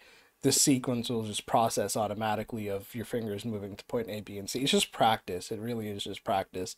And whether that's like, okay, I'm red, I know I need a port, or I need to recall my troops. Like there's little triggers that happen, and just practice getting faster and faster at it. And over time, that will build up naturally. So it's a simple answer, but practice really is the best way. And just paying attention to what you did that worked and what you did that didn't work. Yeah, fair enough. That sounds pretty good to me. Yeah, I'd like to. Go? Sorry. Yeah, I just wanted to add to what Singh said. The other thing that I think you need to do if you want to get better at PvP is don't be too focused about winning. Don't be too focused about winning. Try out new stuff. Try out new strategies. Try out new attacks. Try out defenses. Try out swaps. Try out whatever you want to try out, and use Battlefield or whatever as your chance to practice those things. Because otherwise, you're not going to get a chance to practice them. So don't be too focused on winning. You don't have to win every single Battlefield. Take some time, practice those things, get good at them, then you can focus on winning.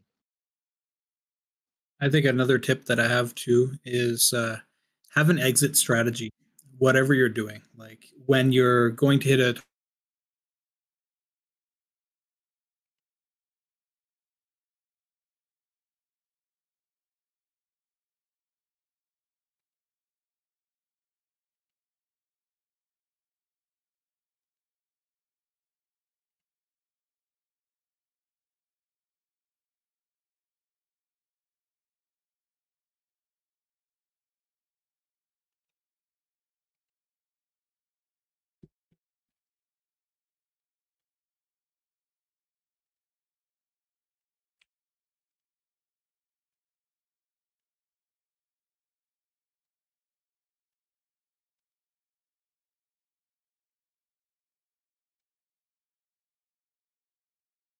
tier 3s are not going to be able to protect the tier 15s of that troop type. However, reinforcements, right now we reinforce people with basically a march. It's like whatever your march is, that's generally what you're reinforcing the player with. But if you reinforce somebody with bigger layers, bigger like let's say you reinforce them, I'm just say range for instance or siege. What you could do instead is instead of your typical siege march, add different layers where it's basically 100,000 of every siege. And what that's going to do is you're going to be able to take out the enemy's uh, layers in a rally. Well, and that's your goal. Your goal is to take out as many layers in a rally as you can when you reinforce somebody. And that's what the biggest one of the biggest things that reinforcements do is they take out layers to allow that keep that has millions of layers. Like if 20 billion keep, you have millions of troops, and those troops are going to decimate whatever the main troop is once they're able to attack it. So your goal for reinforcements, take out the enemy layers, and of course, also help protect the player that you're reinforcing from getting zeroed. Also, sorry.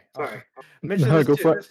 if you're zeroed, if you have no more troops or whatever, heal a layer of troops and join rallies, and make sure you also send a general with that as well, because what you're going to do by sending your troops by joining those rallies, you're adding protective layers, so you can still be useful even if you don't have any more troops. Just heal layers constantly, join rallies, because the more people that join a rally, the more protective troops that are in there, the more that you're able to protect the main forces in that rally, so you can still be useful even after you're zeroed. Yeah, no, that's a very good point. Yeah, thank you very much for answering that question, guys. That was great. Singh, I've actually got a bit of a question for you. So you were, correct me if I'm wrong, but you were playing like a 40 bill account before, and you've now switched to 10. It's in the tens anyway. It's like how much It's like is your 14 bill right now. 14 bill. So you've switched from being from setting the rallies, and you're no longer setting the rallies. Is that right? How are you kind of finding that transition, if you like, from being the rally setter to your current position within RSP? Oh, it's hard, dude. I feel like rally joiners have it harder than rally setters, I think. I always tell my team that. But I mean, we'll see if this is the situation permanently. I'm really not sure.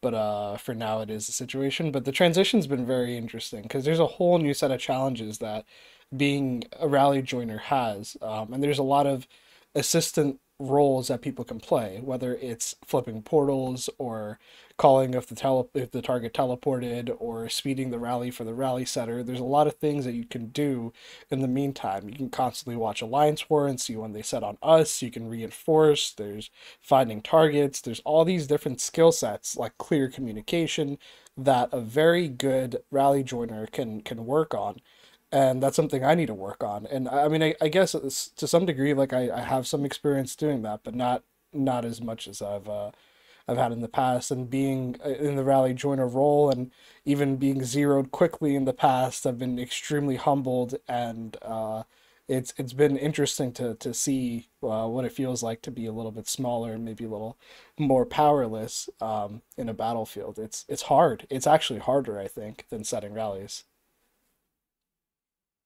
Yeah, no, that's quite an interesting perspective. I've always been too small to be the rally setter in my teams, so I've always been the one joining. But no, that's a really interesting perspective. I actually would have thought the rally setter would have been quite a lot more difficult, but you're obviously kind of seen both sides of it and have a bit of a different perspective on that, so that's pretty cool. Thank you very much. So Frost is asking, what would be the best thing to teach to help newer players find out what they should build for? So I'll start this one off, get it rolling a little bit, because I've got a lot of experience kind of starting over new. That kind of seems to be my theme when it comes to Evony. One thing I'd say is, obviously teach them the basics about the one troop joining the rallies. One T1 ground troop without any gens will die when they join the rallies and things like that, so there's no return march. All those kind of basics. Another thing is to be very careful about the gear that they build early days. So obviously, you don't want to be building before dragon armor. Some are even going to argue you don't want to build before I don't even know how to pronounce it. The armor you get, that's it. Thank you. The armor you get at key 33. I think the most sense makes the best sense is to not build until you get to key 33. But also I appreciate that players want to play and things like that. Like, at the end of the day, we're here to have fun, and a lot of people don't want to grind that out. Especially, if they're new players, quite often they tend not to be so heavily invested in coin quite as much yet, so it'll take them a little while to get to key 33. So yeah, I think definitely wait at least until Dragon, but preferably tell your new players to wait until key 33. But what do you guys think in terms of like troop compositions and things like that for new players, and what should we be building there? Personally, again, for me, I think you wait until you get your key 33 before you start worrying about troops and stuff like that. But again, I appreciate I'm currently R5 on S1404, so we're literally about to have our first SVS next week. A lot of my players want to get involved in the action and things like that. So for me, I've been kind of saying, like, you guys really should wait until you get that gear. But if not, definitely wait until you get T12. Would you guys agree, disagree? What's your kind of thoughts on the early days stuff? I mean, I know a lot of people right now are talking about debuffs in chat, and I totally agree with you, but it's one thing to do, what's right and proper in Evony, and it's another thing just to go out and have fun. Especially if you're a new player, like you want to, you're playing this game for fun. A lot of them don't really kind of have the long-term goals and mindset like a lot of the kind of older players that have been around for a while. Yeah, if you're new to Evony, my suggestion is quit.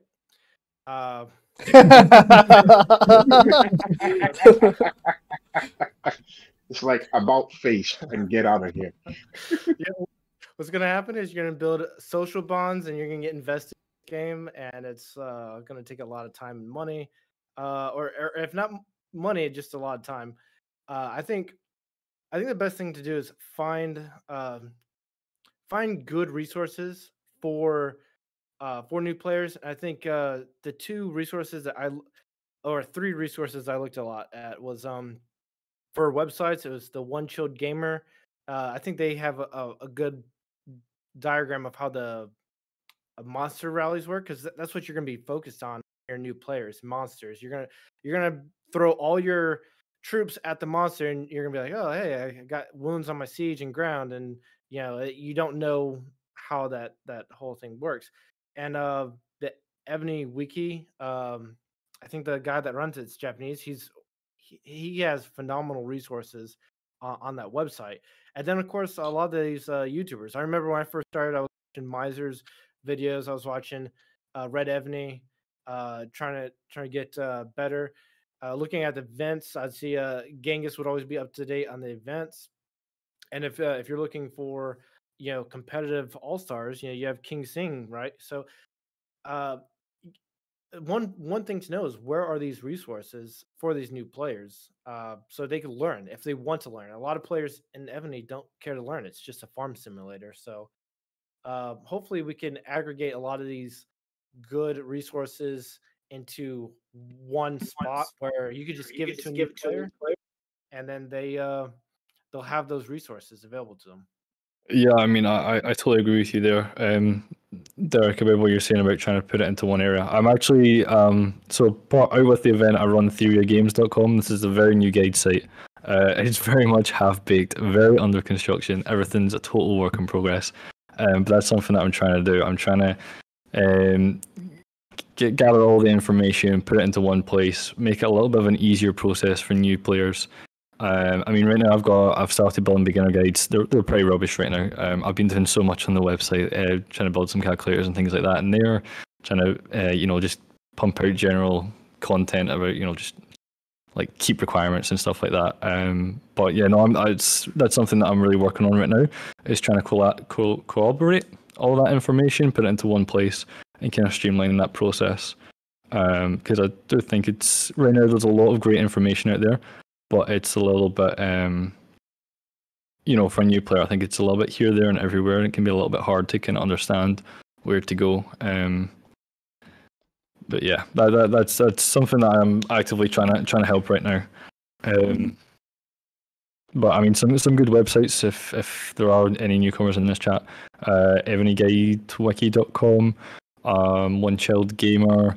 I think it's Evony TKR Guide or something like that. And then here at TheriaGames.com, I'm also trying to collaborate all that kind of information in one space, although I'm a one-man band, so it's taking quite a while. And then obviously you have the YouTubes of our speakers today, all absolutely great sources of information.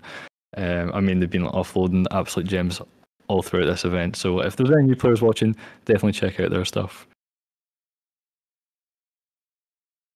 I've got another quick question here from Sierra Moon. Apologies again if I butcher that name. My pronunciation on these things is absolute rubbish. So they're basically asking about, instead of creating T1 cav walls, T1 ranged walls, what's your kind of opinion on that? Sure, correct me if I got that wrong.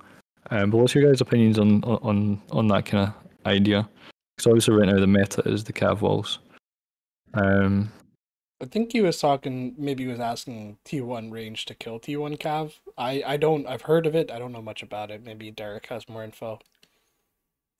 What was the exact question? Because a lot of people also ask, should I use tier 1 ground instead of tier 1 calves? And that's absolutely a viable strategy. Tier 1 ground are also very good.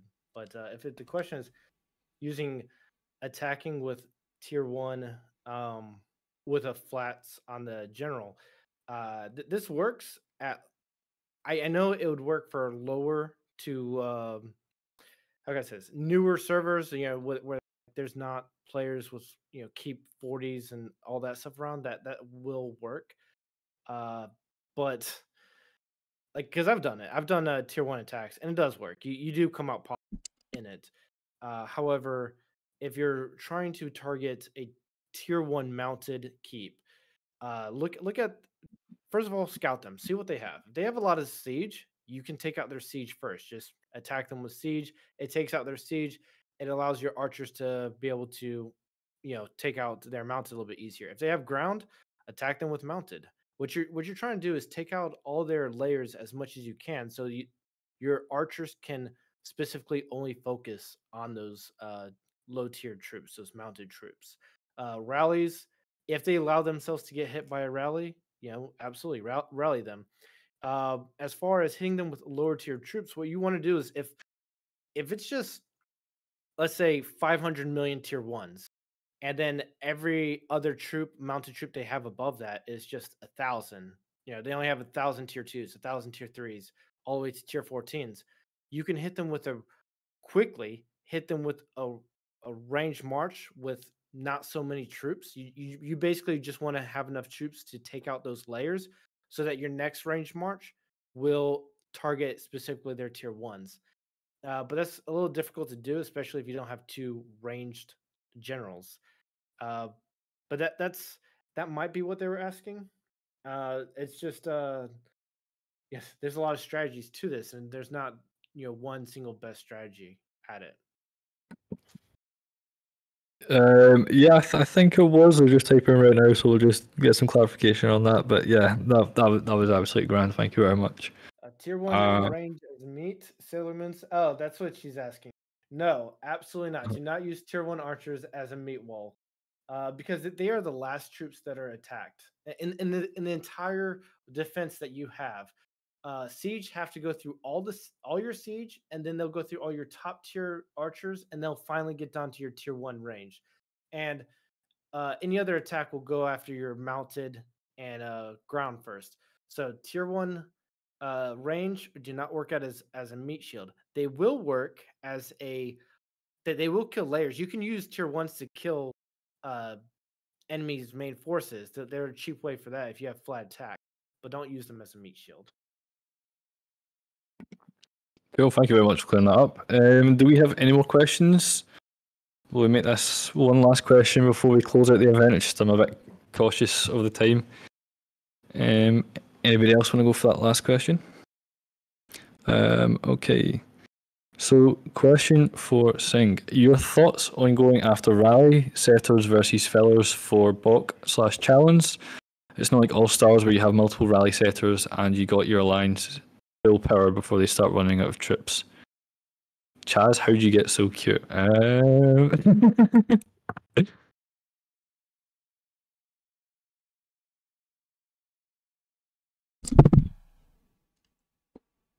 Wait, I'm supposed to answer a question, right? Or hold on. Your thoughts on going after rally centers vs fillers? Oh, that's a great question. Nowadays, depending on the setter's power, we typically like to, if we really just want to like kind of kill them, like we go for the setter. Teams like Neff are very difficult because they have multiple setters. Teams like HOT are very difficult because their setter, well, he's reasonably sized now, but he was difficult. And they also have a 90 bill keep, so that's quite difficult. But generally speaking, taking out the setter, especially if it's a talented person, is a very good move. A lot of teams combat this by pre-raining the setter, such as RSP, so don't rally me, please, so that they don't die. But yeah, even in All-Stars, even in especially in All-Stars where I know someone is talented and maybe doesn't have, like Viper, for example, if it was possible to take out Viper, I would take him out as soon as possible. Like, or if BK was able to be taken out, I'd try to take him out as quick as possible. So yeah, strategically, it would be the right move to take out the setter if it's actually viable, if they're a decent size. Yeah, no, that's great. Thank you very much. Well, unfortunately, I think that'll draw to the end of the Q&A today. Let me just quickly sort out this last survey, and we'll do the last giveaway. So just bear with me 1 wee second. And we'll just get. So I was too fixated on listening to the Q&A. I forgot to get this pre-prepared. Just give me 1 wee second, everybody, and I'll be right with you in the next giveaway. And just pull that over. Cool.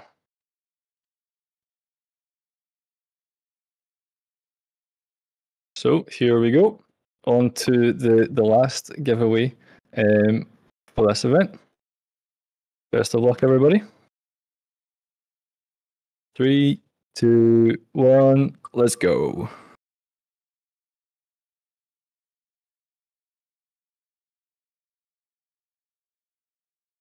Ooh, Mr. Boss just about pips it. Nice one, well done, congratulations.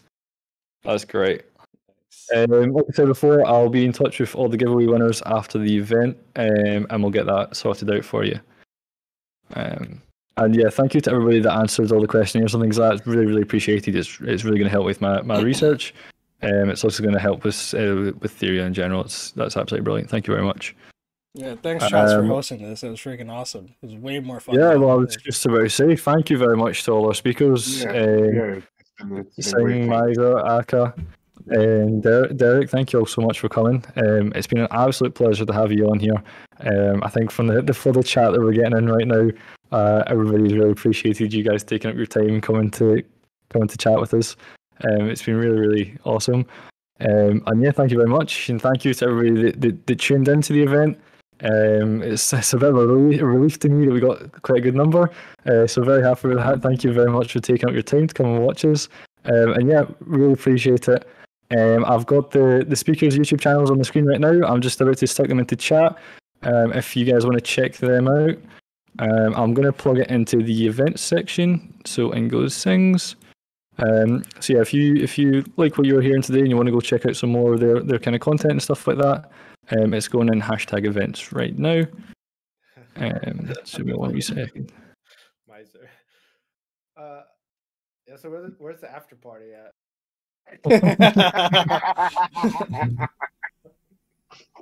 Well, is this the point where we stop streaming and we just start drinking? Yeah.